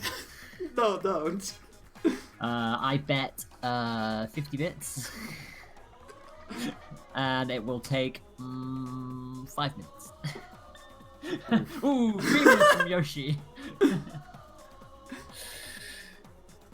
I'm looking at the data. I'm keeping an eye on things. I have things set up. I'm keeping an eye on more of it. It's not happening, okay? It's not happening. Alright, looks like our next match is going to be Mausoleum. This is a fairly mixed stage. It can work well for Sprintron. It can work very poorly for Sprintron if the opponent knows the matchup well enough. We're about to find out. We're going to go up against a Kid Cobra. And just as a reminder, how many sets is this? This is still a best of 3. It's still best of 3. Oh, Oh, it looks like Asuna's got a boomerang here. yeah, probably there was listening to what you were saying. With that knockback as well, so more opportunities to get any kind of additional hit, but yeah. And he's gonna get a second hit in. That is going to be a safe EMP. Penzo gonna leap right in though, and actually gets a bit of damage. Not able to keep up with that EMP state though, and it's just causing him a lot of pressure. Asuna holding on to a moderate lead right now because of that one EMP. And you notice that the back goal is just consistently covered with that. It's just an unfortunate match against that. It's doing thing. It's doing nothing for the moment. Oh yeah, it's back. just snuffing him out. But Penzo is starting to find his way in and baits out the EMP with a nice shield cancel. Penzo just demonstrating a lot more of just how to kind of bait things out, get some nice punishes. And here comes the rush. Oh, denied by the Rang. He threw it out just a little bit too early. That thing is coming out mad fast, especially at close range. Obviously having to keep the nade out there as well, but it doesn't matter. Asuna gets the first point. And you feel like Cobra might switch up arms here? He's gonna go boomerang, and Asuna going to be the one to switch away from that boomerang and is going to look to try to use the tribal roaster. Wow, wow, this definitely changes things a little bit.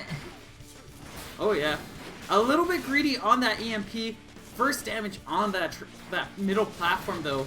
He's trying to get in, get some nice pokes, but since he hasn't been able to get that EMP, Penzo now just starting to get some good pressure, and just look at this close range, like... This is sliding up into his face. It's not giving him the time to react. Let alone anything. Down the two, at least a bit of enough sooner, but very nearly a wasted rush. Oh yeah, that shield breaker did at least help out a lot though, and like he couldn't push Penzo away. He didn't get any EMPs, and he basically just played out like a worse Springman because of that. Like Sprintron needs his space even more so than Springman. Without it, he's left so open.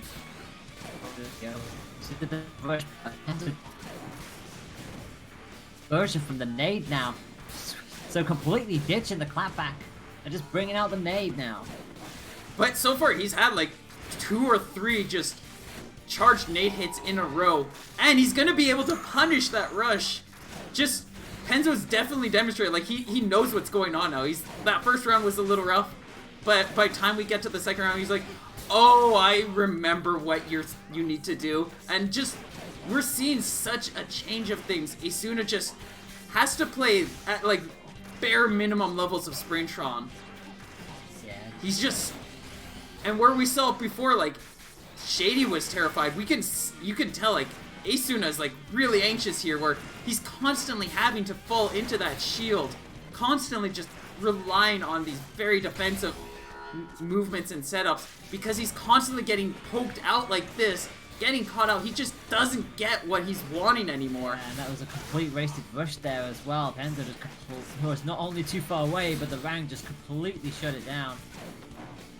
Tried to go in with a scare tactic. Oh. He does get the disarm there and is going to be able to follow up. Try to get much else with it, but again manages to keep Penzo at bay, and suddenly it's a very level playing field. But now 1 HP. Ready with rush. 5 seconds left. Can Asuna just score it? Oh my god! Oh! No! That's enough! It is! Oh my god! We're not even talking millimeters at that point. Like, that is just... Wow. I was about to call a draw and realized it was like 0.01 back. Oh yeah, I was extremely close. Somehow as soon as I was on for the point that I feel like when we go into the next round knowing that it can totally be it can totally like this spectrum. Looks like we've got a couple of strong bands. Yeah, it's across the ocean. I still think she sounds wonderful. Oh, thanks. Normally it's not this bad. Like I don't know what it is. Because the last time I casted with you, it was green all the way through, and now Discord's just going green, red, green, red, green, red. It's Discord. Yeah, Discord has been doing this for a while. And it looks like Penzo gonna try to play a little bit more at Isuna's game, switching over to Springman. So, Penzo's got a really interesting Springman loadout too. Look at that. He's got a dragon, he's got a revolver, and a Coolerang. This is a very weird setup for Springman. You don't see it too often, but I'd actually say this is probably one of Penzo's best loadouts. Like his best character and loadout pick. I've seen him take down some very talented players with this loadout. And we're seeing that right now. That dragon is just causing Asuna a lot of problems. He's not even keeping up with a lot of the tempo that this is just throwing out in a lot of cases. Goes in for the grab, the revolver just stabbing him out. And the worst part is, like, the combo with that Penzo goes for hits with... It's brutal. Asuna just can't seem to come back from it. Penzo already has rush available to him, and Asuna's already in critical. He's starting to find his way around, but Asuna does not have any health left. Gonna get that EMP, gonna use that rush. That's gonna help him out a lot, but he's gotta be careful. If he gets hit once, it's over. Then that rush is just completely for naught.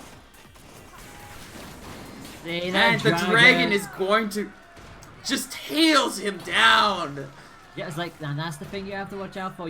Sometimes you think that, the dragon missed you, but it can still curve like all the other arms. The laser will still get you. It just has that beautiful little tail to it. Asuna making an interesting choice. He's gonna go double roaster here. This will probably help a little bit more against fighting against that revolver, but the dragon's still going to reign fairly free in a lot of these interactions. Rush already available for Penzo, but just gonna pick their time here. Well, consistently seeing a grab coming, jumping straight over and going straight on the offensive. Oh, that's broken, but using the tube to stay safe, just about. You can see Asuna trying to get these mix up. He's still struggling to find those windows though. Penzo just safely playing this out. He's gonna get caught out by another rush. It's too aggressive there. As much as you want to keep being in Springtron's face at rush level, it's a very risky move. Oh yes, but even with that, Penzo still yet to use his rush. It's a very difficult rush for Penzo to land, but his general neutral play is just strong enough with these arms. He might not even need it. Just looking for a little bit more damage. Another snipe from the dragon, a single hit more, and will be enough. And that will know just about face. There it is! And again, hits the KO. Penzo goes rushless and advances 2-0. Wait, no, it's 1-1. Huh? No, because Penzo, yeah. Because Asuna won the first game. Yeah, ignore me. Go making mistakes. Yeah, like... Yeah, it's one apiece. Penzo has an incredible Sprayman, especially when there is that space. Also, which kind of... Go ahead. Oh, yeah, no, you were dead. Okay. It just kind of cancels out a lot of what Asuna was doing because, again, Springtron works so well at zoning, but Penzo had a loadout that's better at zoning, so even with the EMP, he was just getting out-zoned in a lot of cases. Yeah, actually, you know, Springtron, and it's getting used to how he is as well. And Springtron gonna go back and immediately get the slap with the dragon. Oh, jeez, just this start already working out very well in Penzo's favor. A couple of quick hits with that Coolerang and that dragon. And now you can see Asuna trying to be the one to close that distance. And it's just letting Penzo kind of play it in a more advantaged state because Springtron is just Springman, but slower in our current interaction. So everything is basically just in Penzo's favor, with just the only difference being those loadouts. And if Penzo can get a good read on this rush, he will get a perfect here. Yeah. No, not today. Oh, there it is. Goes out, go down, but the mouse first to fly. One steal. Asuna, like, Goes into a push not only available with all of the momentum in the world. Asuna just so greedy with those rushes. Like, he'll just throw it out to try to force some tempo, not even willing to try to bring things back in the next round. Every round, it just seems like Asuna plays it as do or die, which is a great strategy, but it can leave you vulnerable to some really bad setups, like now, just being in such a rough position against Penzo after that 385 damage rush. About as big as you never want to see it go that high, and like I said, the pressure just consistently applied. Like, Penzo's playing their own game at this point. Just constantly poking him down. Now, Asuna just felt the need. He felt forced to do that, and Penzo just... He was so down for that play that he's able just to capitalize on it without a moment's notice. And is going to take Asuna down 2-1. Just really understanding, showing that a lot more of his understanding on what he needs to do in that matchup. And just, yeah, capitalizing on every opportunity he had. So to go, right, I can actually deal with this. I know I can beat this, and it showed. And Penzo just, all of the pressure just couldn't keep with it. What I am going to say is that I'm going to have to drop out because I don't know why my energy keeps going. I really don't know. I'm going to drop because it's All good, love. just Before you hop off, or well, you can hop off, but don't forget to remind everybody that you can follow Tamashi Kanju on Twitch and Twitter. I don't have a link set up, but she can quickly drop one off right now in chat. Be sure to watch some of her streams. She's got some fun stuff going on. It's always fun to see her drop by. I like dropping by her channel and hanging out with her. She's got good stuff. And it sounds like you're planning on doing a Splatoon tournament with all of the shifty stations. Yeah, that update is a while coming. It's going to be towards the end of the long. Yeah, that's the big thing that I'm interested in. It's going to be kind of a deep kind of thing. So there's a lot of fun. So if you are interested in that, message me by Twitter or Twitter. With that being said, I will leave you to believe during the rest of the summer, during the finals, and the grand finals. Ciao, love. Bye. Stay fresh. Alright. I'm gonna take the full wheel again from here. Thank you very much, Tamashi, for joining for commentary. Shame that the internet was as spiteful as it was.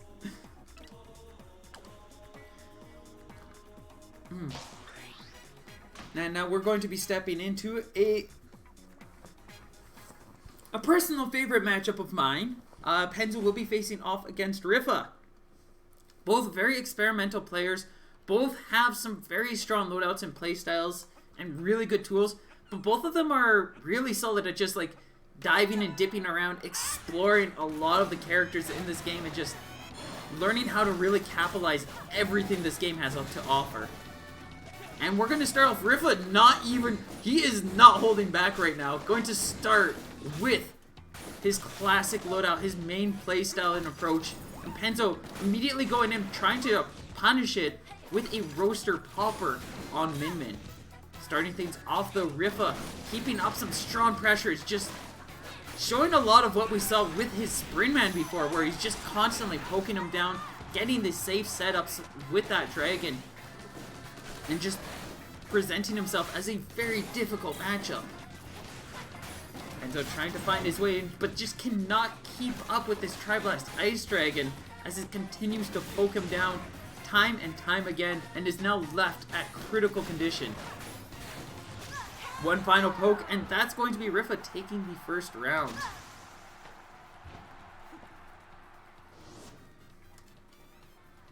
Looks like Penzo is going to make an adjustment, choosing to put on the Lockjaw as that Dragon Arm. A very solid option just to kind of wall out everything that Rifa has with just a barrage of shots. It's going to be a little bit harder to aim for rushes, but he can kind of just outbox anything Rifa normally has, except for that Mander, which he's chosen to tech over to just in anticipation of this maybe happening.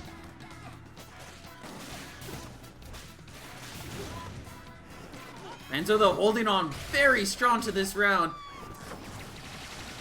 and ends up getting baited out by that rush, expecting a dodge, but not expecting a dodge on top of the dodge. And that's going to allow Rifa to start bringing things back with some strong punish, couple of nice pokes. Still lots of time left on the clock. It very easily could come down to another rush. And with Rifa knocking Penzo into this condition, he does have the potential to take Penzo out with a rush, but the Lockjaw's just going to find its way in as he tries to box Penzo out, bringing the score to 1-1.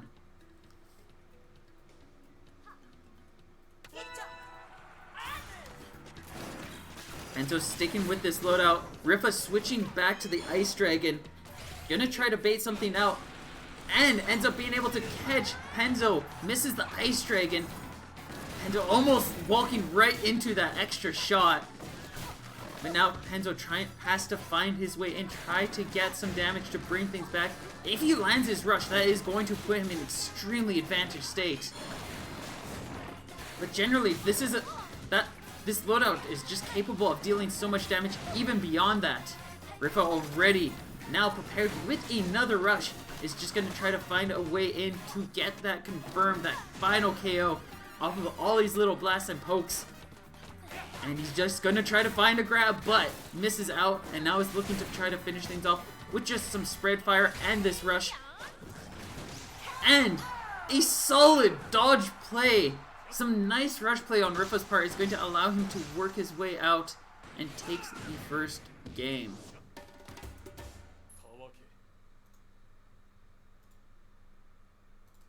Hang on.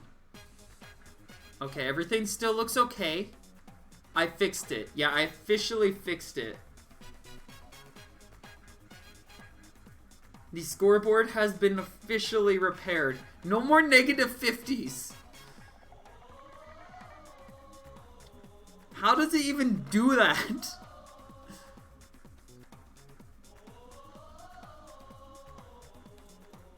There was some kind of weird misinput that happened.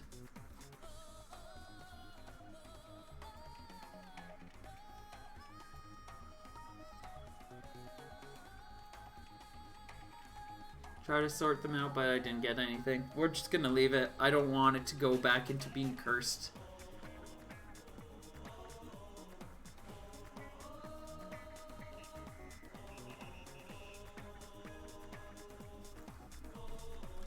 Just a reminder for everybody to make sure you drink your water, stay hydrated.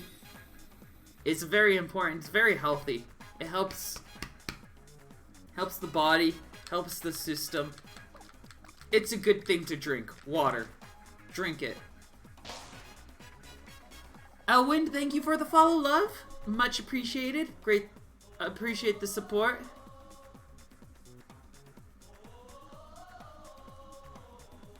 You know, it looks like our next match is going to be going over to DNA Lab. Pen's gonna stick with this Min Min. I actually like what he's going. Whoa, no.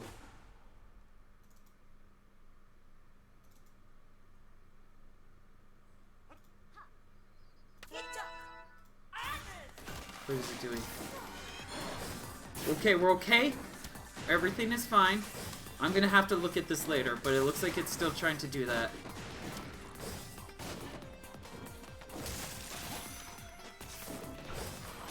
Because I saw it go down to minus 54. Penzo's actually sticking with the Min Min, but he's made a couple adjustments, going with the Coolerang Parabola loadout, and so far this is working out very well for him. just getting some nice pressure, getting these freezes time and time again, really utilizing that Ice Dragon or that Dragon Arm effectively.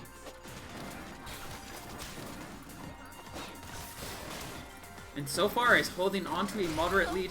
Though we saw last round, Rifa was able to bring it back with punishes much like that one, just barely missing out on Rifa, and ends up getting poked out, and now is quickly losing control of this match. This rush going to be enough.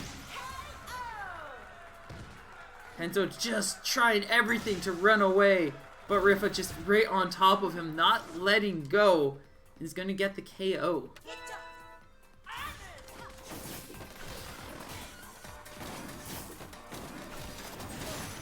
Gets another freeze in there. Starting things off, Rifa is in the advantage this time. Penzo needs to find a way in to get that Dragon Arm. Once he's got that Dragon Arm on that Coolerade, it really works out well for him, but the hard part is just getting that opportunity created. Rifa just playing safely, trying to find those windows to go and get those pokes. Penzo desperately trying to create some window, some chance for him to get things rolling. And finally gets that freeze. That's going to be a Dragon Arm, but gets punched down as Rifa quickly recognizes the opportunity and it is now knocked Penzo into red health. With very little left to work with, Penzo has to get things working out in his favor now. Otherwise, Rifa will be able to take this game. And the rush just working out barely in his favor as the Ice Dragon boxes out both those attacks.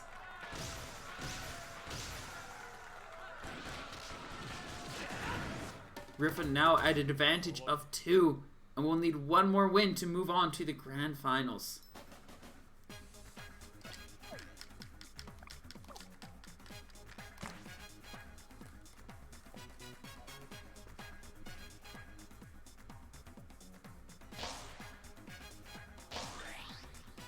Stage ready, player set, stepping into the ring. Both players sticking with their characters.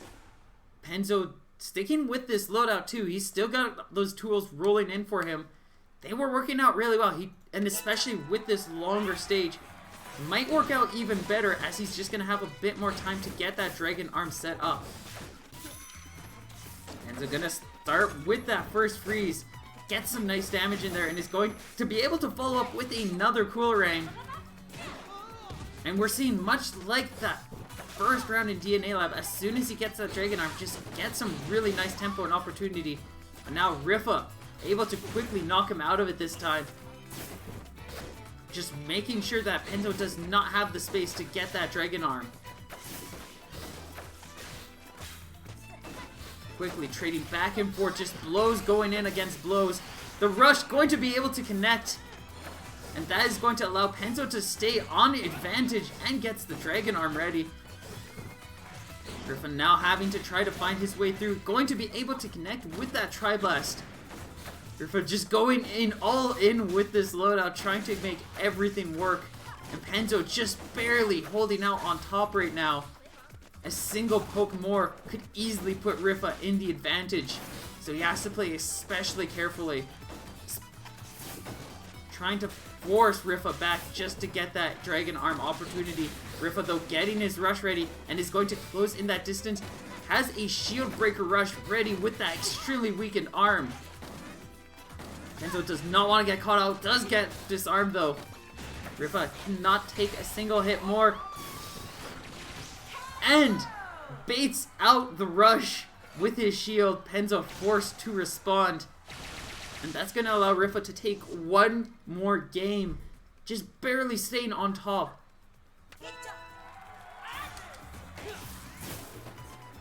Penzo quickly going in. Isn't even going to give himself the time to get that Dragon Arm charged up. Even this launch stage, just not enough opportunity. Rifa definitely a lot more comfortable with what he wants to do in this matchup. Just holding out much more dominantly, just and very effectively pressuring Penzo out. Gets a quick trade, but Penzo just taking a lot of chip damage here and is just a little bit below 50% health, with Rifa now ready with Rush. can potentially take Penzo out if he just finds that one opportunity he needs. Penzo gonna go in for the rush. He's gonna be able to connect 165. Ends up missing a lot of the rush though, which means that he's not gonna have that chance to get that Dragon Arm. Something that he needs immensely. And with no more health left, he does not have any options. Rifa going to be able to take him down 3-0.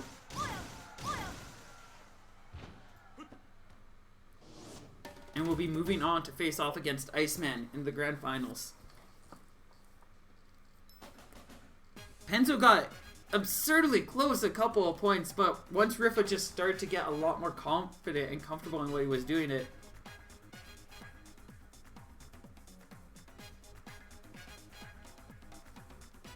he really was able just to pull things out. He just got really close in a couple of points. I could definitely see Penzo taking Rifa down once he's just figured things out a little bit more. But enough of that, as we have to move on to our grand finals of Iceman facing off against Rifa. I noticed that Tamashi's still in here. She's still chilling. I don't have a problem with this. Do not drop to the -55. Please. Why?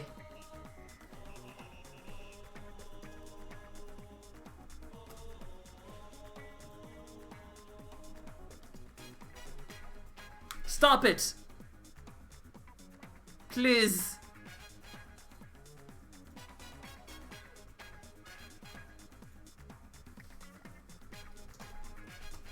It's going off again. Oh no, it's going off. -66.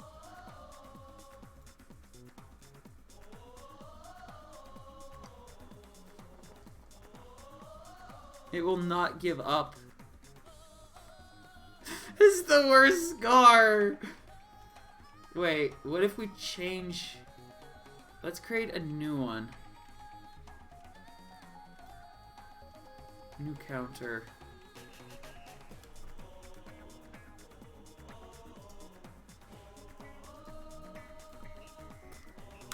Okay. Ditching that one. It's gone.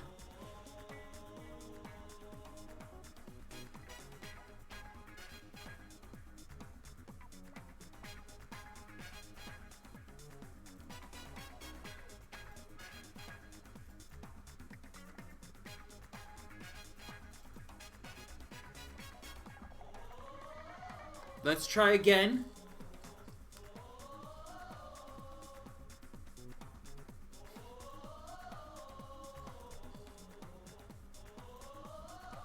Hopefully it's good now. It should be good.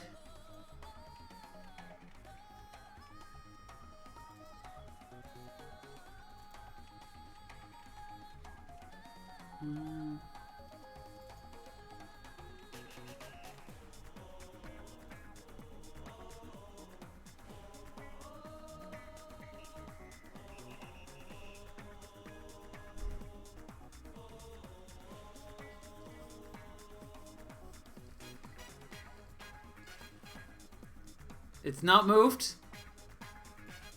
It's not moved. I think we're okay now. Is that like it? Yeah, it's okay.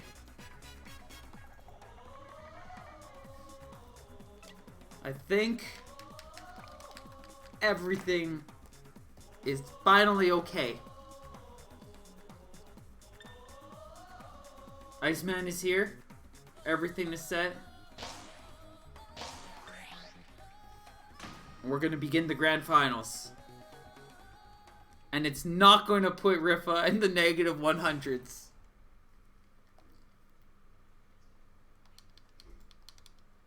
Starting things off, Iceman going to go in with the shock ribbon.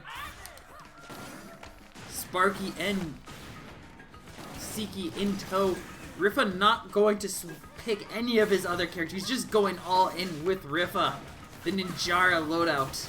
But starting things off, Iceman holding onto a light lead here. Getting a couple of nice pokes. Just definitely dodging out of the way of these attacks. But is going to get stunned by their own Siki. A very dangerous tool when it's charged, just susceptible to blowing yourself up and leaving yourself vulnerable to easy combos or grab setups.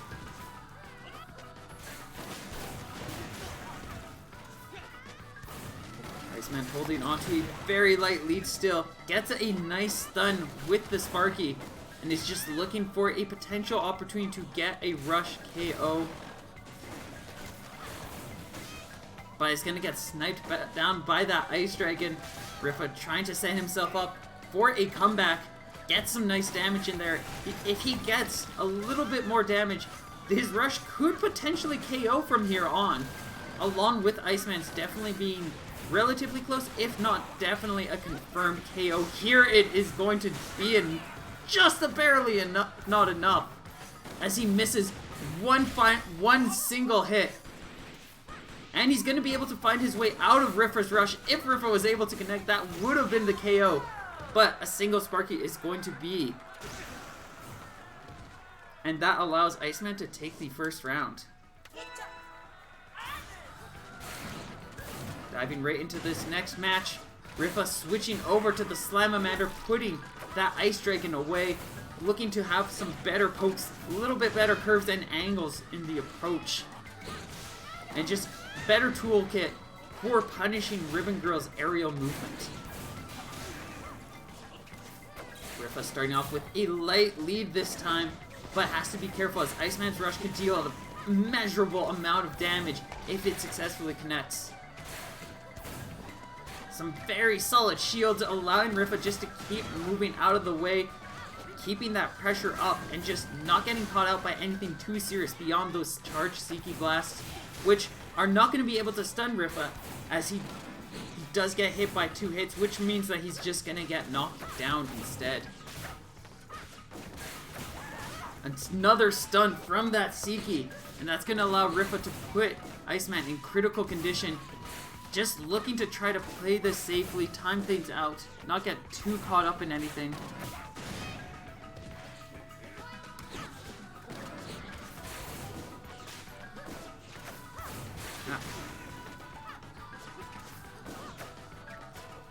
Iceman does potentially have a KO with Rush, but just has to find a way in. Very difficult to do against Rifa, where Rifa definitely looks like he's just trying to time things out. He's not going to get caught out by this Rush. Gets hit by the 180 though, which means that Iceman still has a chance. Forces Rifa to throw out his Rush. And lands the grab. That is going to be time. Iceman taking the first game.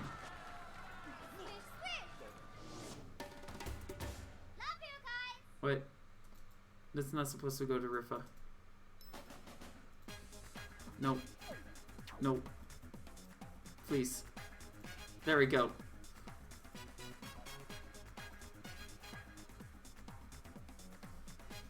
And we're just gonna have a quick router reset, fix up their connection a little bit. Seems like there's a couple of issues going on here and there. Just make sure everything's good and dandy to resume these matches.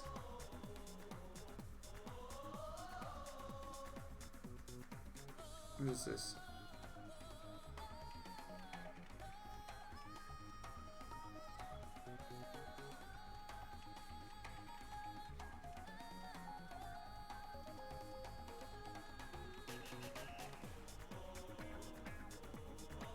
Ah. Excellent. Okay. Yeah, it looks like there was just a few weird connection issues going on. Tamashi, if you don't mind hopping out just to make sure things are a little bit more stable. I don't think it changes anything, but better safe than sorry. Just to make sure that we've got the best connection possible for this.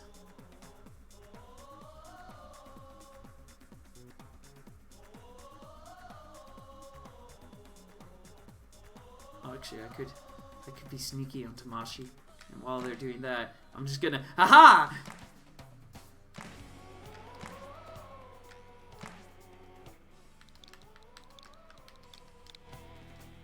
She never even saw it coming.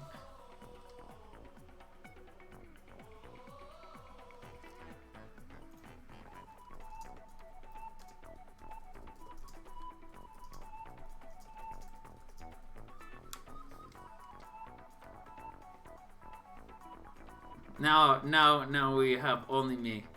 She is out chilling on her own.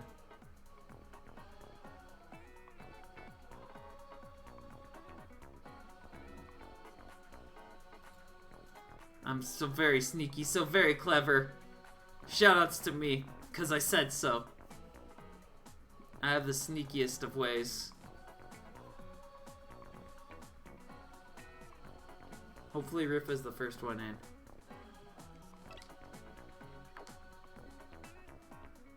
But yeah, it just seems like a little rough of a day for a lot of people.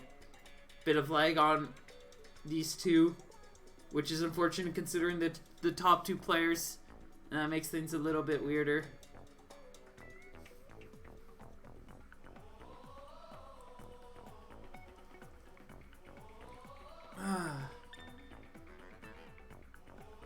I've got brackets that I've got South American. I'm not even sure if the South American's actually gonna happen. There wasn't much advertising or broadcasting that was happening for it like there normally is.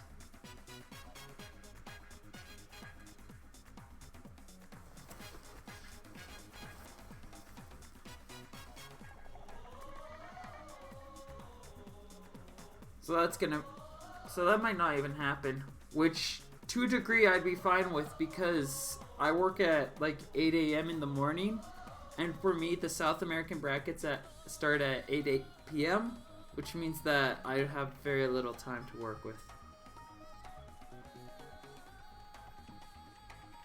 I don't like it when they give me those early shifts right when I have a late thing going on. That also said, I prefer early shifts over later shifts, so it's like one of those double-edged swords. Where it's like, oh, this is good. Oh, but it also sucks.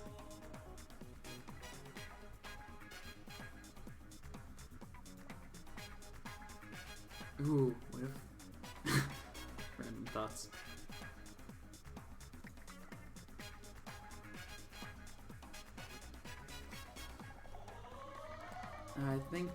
I think Iceman's still connecting. We'll see what happens when he reconnects.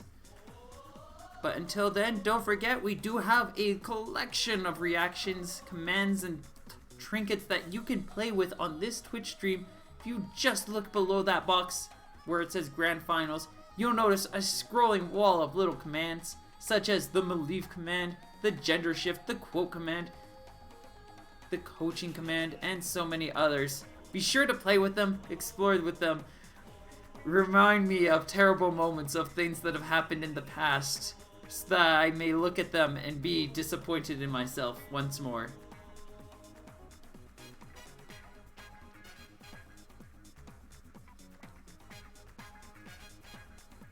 I will also say that this stream is not sponsored by anybody right as it currently is, but it could be.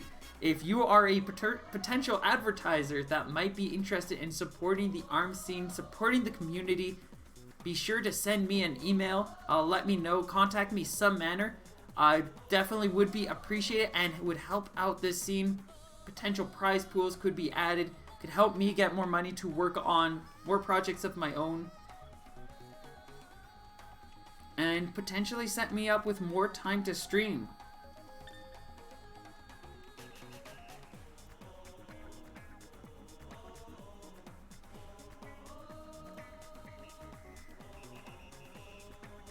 And for viewers, don't forget, if you like, you can always subscribe to Merv. Helps the channel, helps me. If I get about 18 more subscriber points, that means we get even another emote, which means we'd have all the emotes in the world. We are currently in the midst of moving over a couple of new points. Looks like we are just going to start clean, fresh. Starting all the way from the over. The Penzo match is over, yes. But we still have the Grand Finals. Rifa facing off against Iceman. Did that not get updated? It didn't. So I should update it. Bam. Alright, starting things over. Both players switching back to their starting loadouts for how this round went. Rifa going to go in, Tri-Blast, Ice Dragon, and is starting off much stronger here. Getting a lot better pokes, getting some better reads. And is just starting off in a much stronger position. Iceman, though, getting that stun grab combo.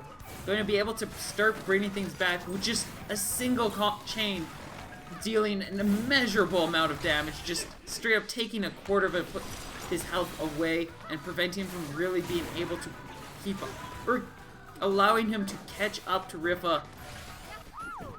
This rush going to come out, but Rifa going to quickly die right out of the way, gets caught out by the Siki just sitting right underneath him.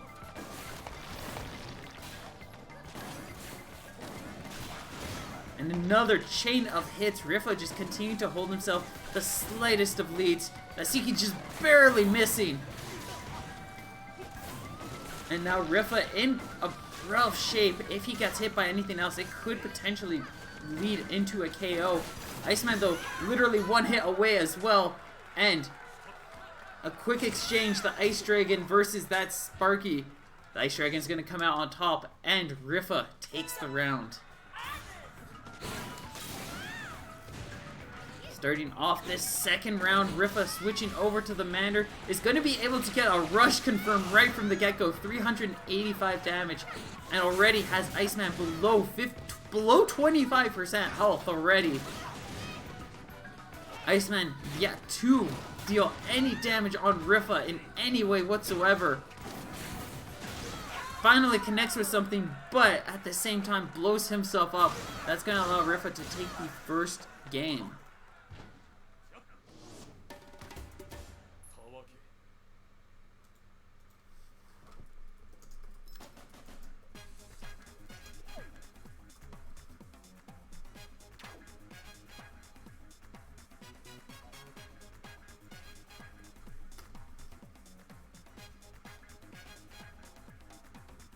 Arm's best E3. What happened with the Ubisoft E3?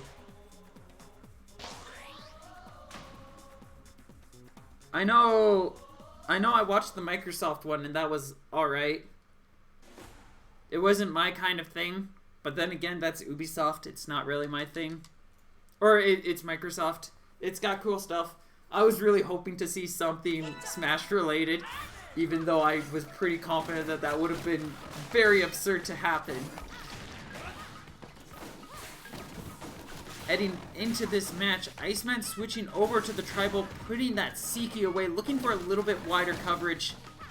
Rifa sticking with this loadout and is going to start off in the lead, getting a couple of solid pokes in there.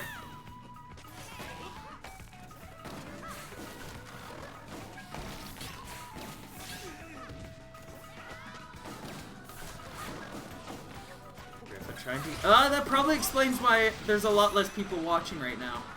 Probably because E3 is happening.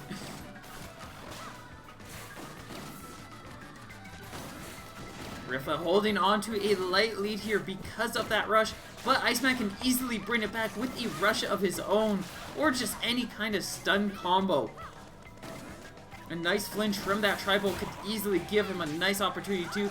Just gonna go straight in for that grab. Now Rifa in KO potential from this rush, and it's just barely not going to be enough. Now both players at a literal magic pixel. Neither can take a single hit more. And just barely missing Rifa. That allows Rifa to get that Draken to snipe him down. And takes the first round.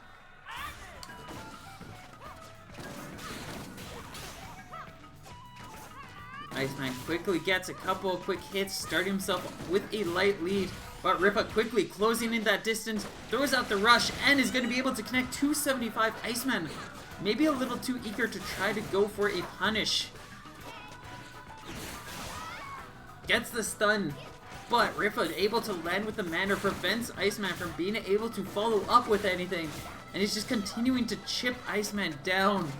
Now, at critical health cannot take a single hit more.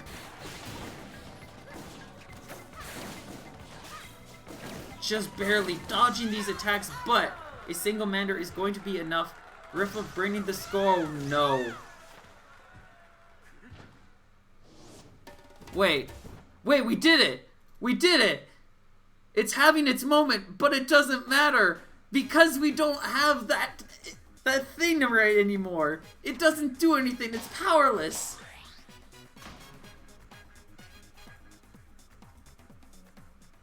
It lost. The stream setup, glitch, curse of negative points. It lost. I win. Suck it, nerd.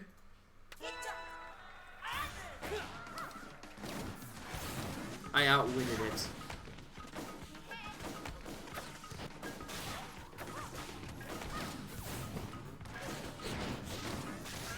Diving into this next round, what might be the bracket reset? Rifa going to just quickly start chipping down at Iceman's health. These two definitely go just gunning it, going full in. Guns blazing against each other. Much like my match with Serp in the last COTE, just likely due to scheduling, as sometimes you get caught up in a Scrapstar that goes on for a little bit longer than you'd like, and then have another event coming up like right away.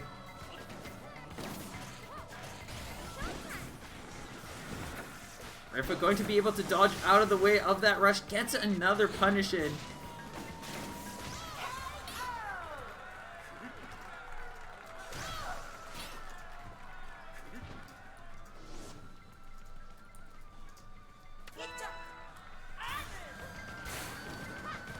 And now diving into what might be the bracket reset. Rifa just one round away from taking this. Iceman switching back to the Sparky Seeky. And is looking to try to get that magic to work out once again. So far though, both players very close to each other on health. Rifa just coming out slightly on top, both ready with rush. And Iceman gonna try to throw it out, but ends up missing just barely, allowing Rifa to get 310 damage off his rush and keep himself in the advantage.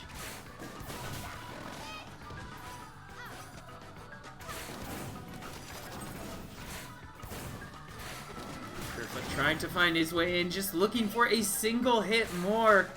Iceman looking to try to bring things all the way back, but that Tri-Blast is going to be more than enough. Rifa claiming the bracket reset.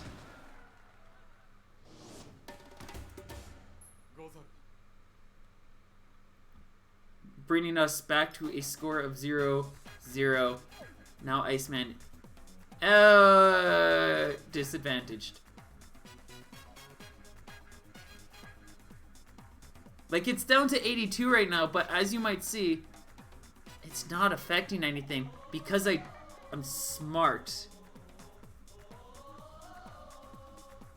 I'm smart. I accounted for the fact that it might just keep going on like a ghost.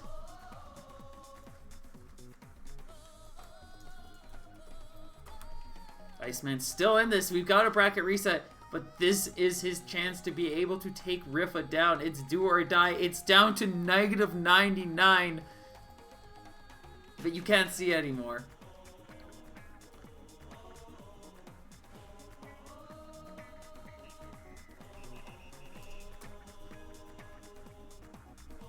And it looks like we're going to start off with a change of pace, Buster Beach being the next stage.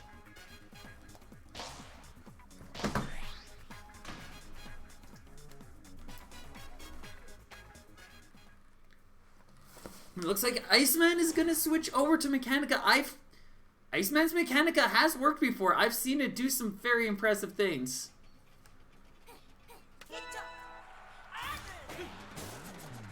Especially against Rifa, just really utilizing that armor and that Ram. Just, you can cover a lot of ground. Starting things off though, Rifa slowly pushing Iceman back, just making sure that he constantly has the space he wants to get out of the way of all of Iceman's pressure. And is so far holding on to a very slight lead. Just getting chip hit after chip hit.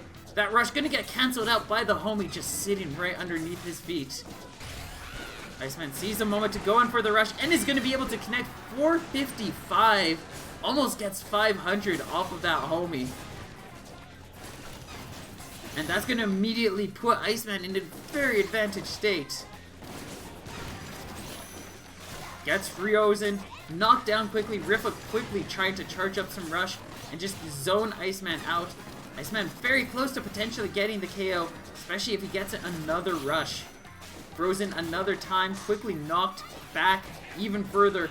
And now Iceman stuck in the hot pocket trying to find his way out. Quickly charging up that rush, and he's going to throw it out, and the homie's going to be able to connect. Iceman taking the first round.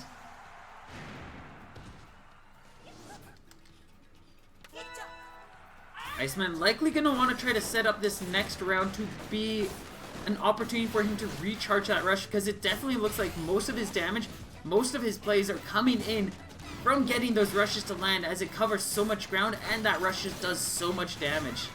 Iceman definitely played a very rush-heavy loadout right now.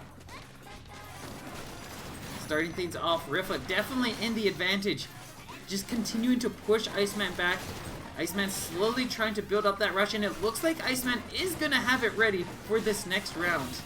I would be very amazed to see him actually throw it out at this point.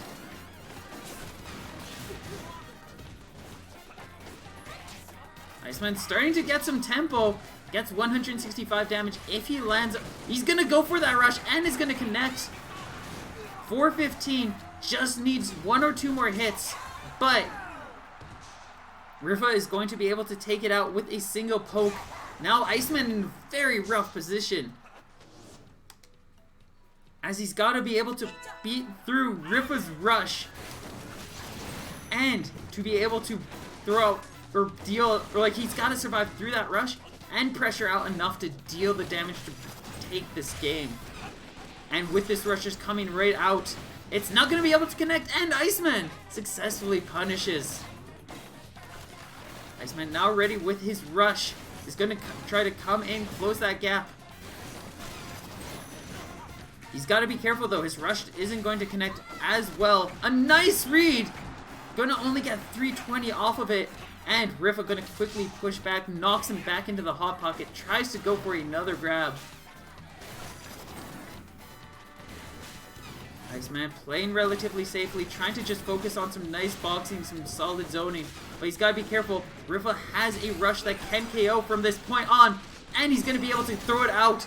340 damage, missing that first shot. But now he just needs that single hit.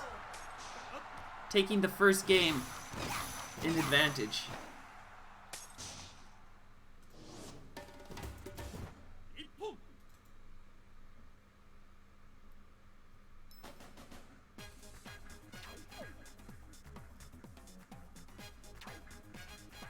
Wait. Okay. Why does Iceman still have a point? There we go.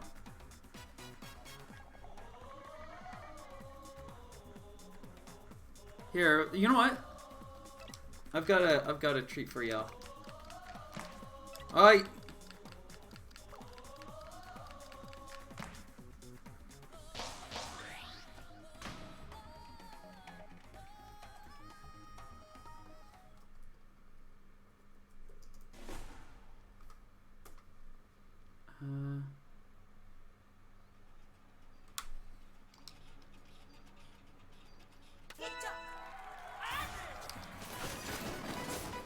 Just gotta find it. It is 325.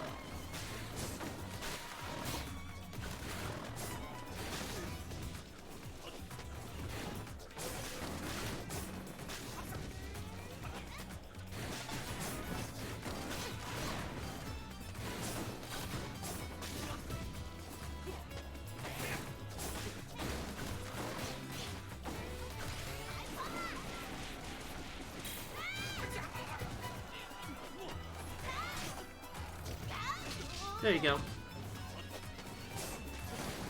The second round working out very much more in Iceman's favor, and just completely drowning Rifa out, takes the first round.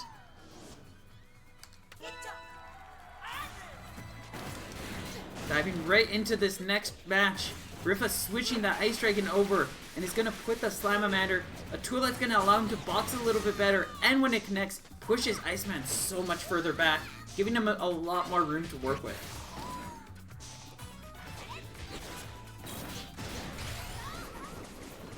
Throws out another rush. It's going to connect as Rifa, locked into that corner, does not have the space he needs. And Iceman just doing a phenomenal job of suffocating Rifa. Gets some serious more damage. And is now just looking for a little bit more. As he's quickly charging up that rush, it could easily come from that. And that would be enough to KO. Especially since he just needs a single hit more. Rifa gonna just barely try to dodge out. But Iceman brings the score to 1-1.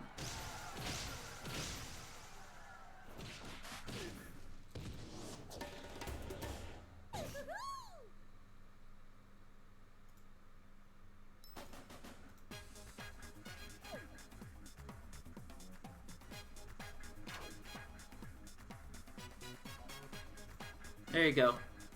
Enjoy. A broken scoreboard. You can just watch it count.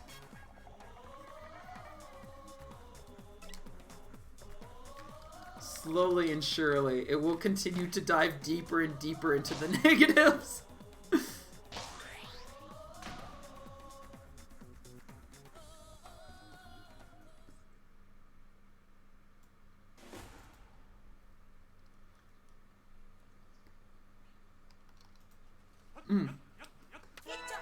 Iceman definitely very confident and comfortable with this character pick and loadout, as he's going to stick with it, not opting to change out to anything else. Going to give Rifa a rough time to start with just some solid pressure and trying to wall him out. Rifa really capitalizing on these pillars, just trying to force or get as much chimp damage as possible, play as safely as possible. But now he's on that center stage, that podium, the sacrificial stand, as Iceman just slowly trying to burn away his health. Rush ready. Iceman definitely looking for an opportunity to throw it out. Once he throws out, will likely be able to catch Rifa and just deal so much more damage. Rifa ready with a rush of his own. If he just catches that opportunity, might be able to take Iceman down, but Iceman's rush coming out first and allowing him to take the round.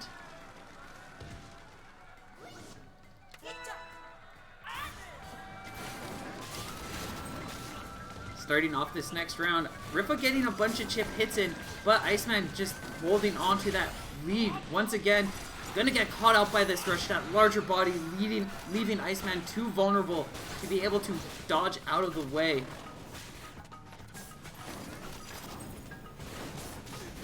Iceman gets another quick knockdown with that toaster, followed up by the Ram, and now ready with another rush. Just looking for that opportunity. Will likely want to hold out on it for this next round, as Rifa just needs a single hit more. Any chip damage will likely be enough. Rifa bringing the score to 1-1.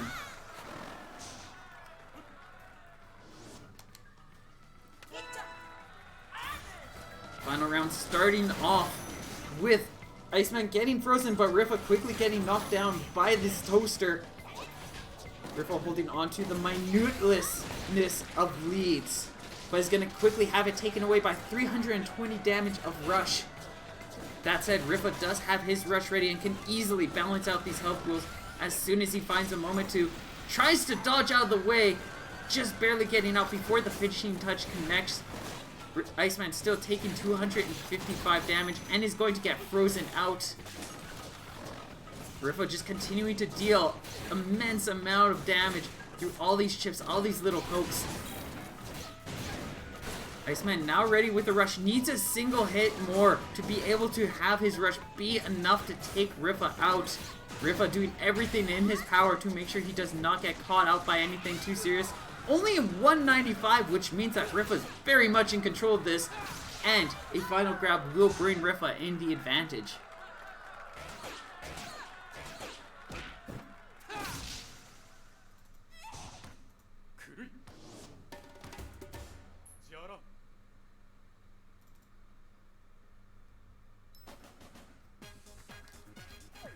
The counter stopped moving. I'm guessing it's not done yet. We'll see if it, like, permanently ends after I reset it, or if it's just here permanently, and it's just gonna be, like, a thing I have to deal with from now on. Which, now that I fixed it, I don't have a problem with, because it's just gonna be, like, random information.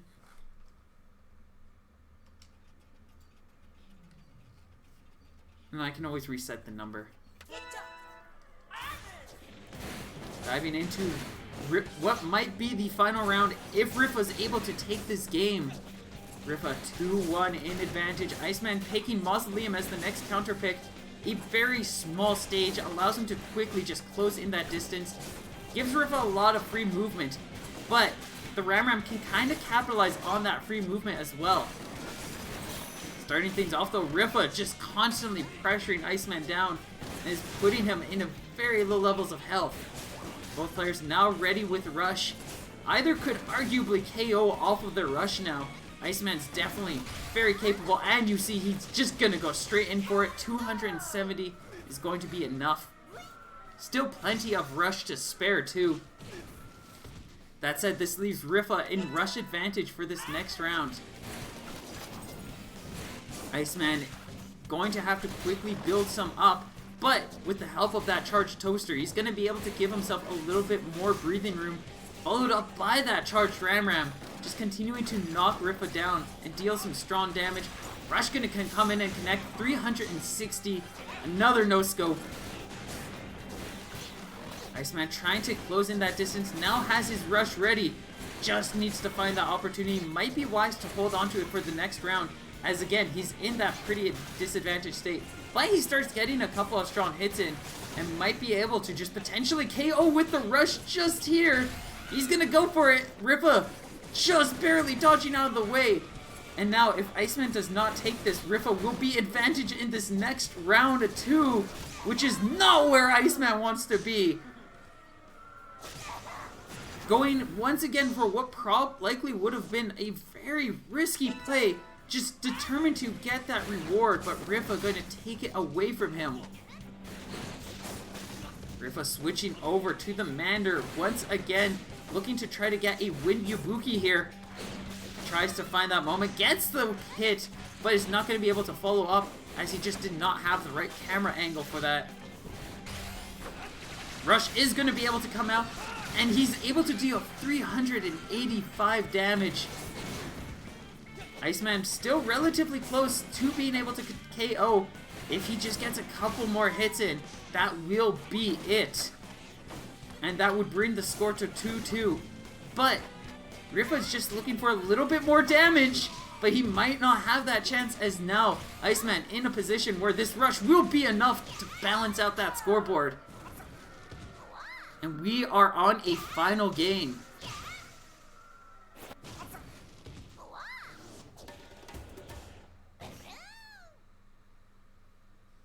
The question is, can Iceman repeat this once more?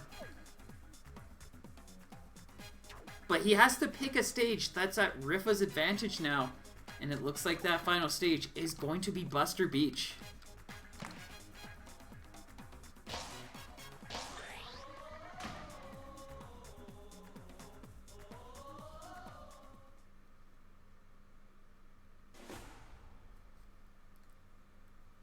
Heading into this final round, both players know what they want, know their tools, know their tricks. It's all about getting those final reads, those final setups, and really this stage and how it's going to affect this matchup. If Iceman gets the pressure, gets that advantage that he wants, Riffa will no longer have any options, as the Hot Pockets, these tight corridors, really going to give him an immeasurably rough time. And we're seeing Iceman starting off with a bit of nice pressure, getting these quick hits in. Riffa, though, still able to push back time and time again, and is going to get a quick knockdown. Just small chips here and there, slowly giving Riffa more and more control. Cementing his lead. If Riffa just throws out his Rush, he might be able to just take this game, or this round, But he definitely has to be careful, as Iceman's rush could easily power through his. And Iceman sees the opportunity, dives straight in, and is now one game away from taking the tournament. And for the first time, Rifa's win streak will be cut short by another player. Rifa going to be able to start off 380 damage off that rush, connecting the full brunt of it. Iceman trying to close in that distance, gets that first hit, is now in a much stronger position just to wall Rifa out, but Rifa just constantly trying to find those small pokes, getting a lot of damage in there. Even with that armor, it's still just losing so much health. Iceman definitely wanting to hold onto this rush here, as he's just got such a disadvantaged state. It would probably be very unwise for him to throw out that rush, and might just put him in a horrendous position. Ooh! Iceman actually has a potential rush if he gets this to connect fully. That's not enough, just barely short. That's gonna force Rifa though to throw out his. And now a final game. Both players fresh off of the heel. Fresh off of that last round. No rush whatsoever. All comes down to just getting that rush to set up, getting those plays to really work for each other. Iceman gonna start off with a slight lead. I just realized he's using hot arms instead of ice arms. It's very not Iceman-y. But this pressure just stifling Rifa, preventing him from having any options. And this might just be a clean win for Iceman. He's gonna be able to throw it out. Ends up connecting with the majority of it, just barely missing out on the last bits. Rifa pushing back at a single frame of health. And that Ram is going to be it. Iceman, for the first time in 18 Scrapstar series, is going to take the tournament and claim first.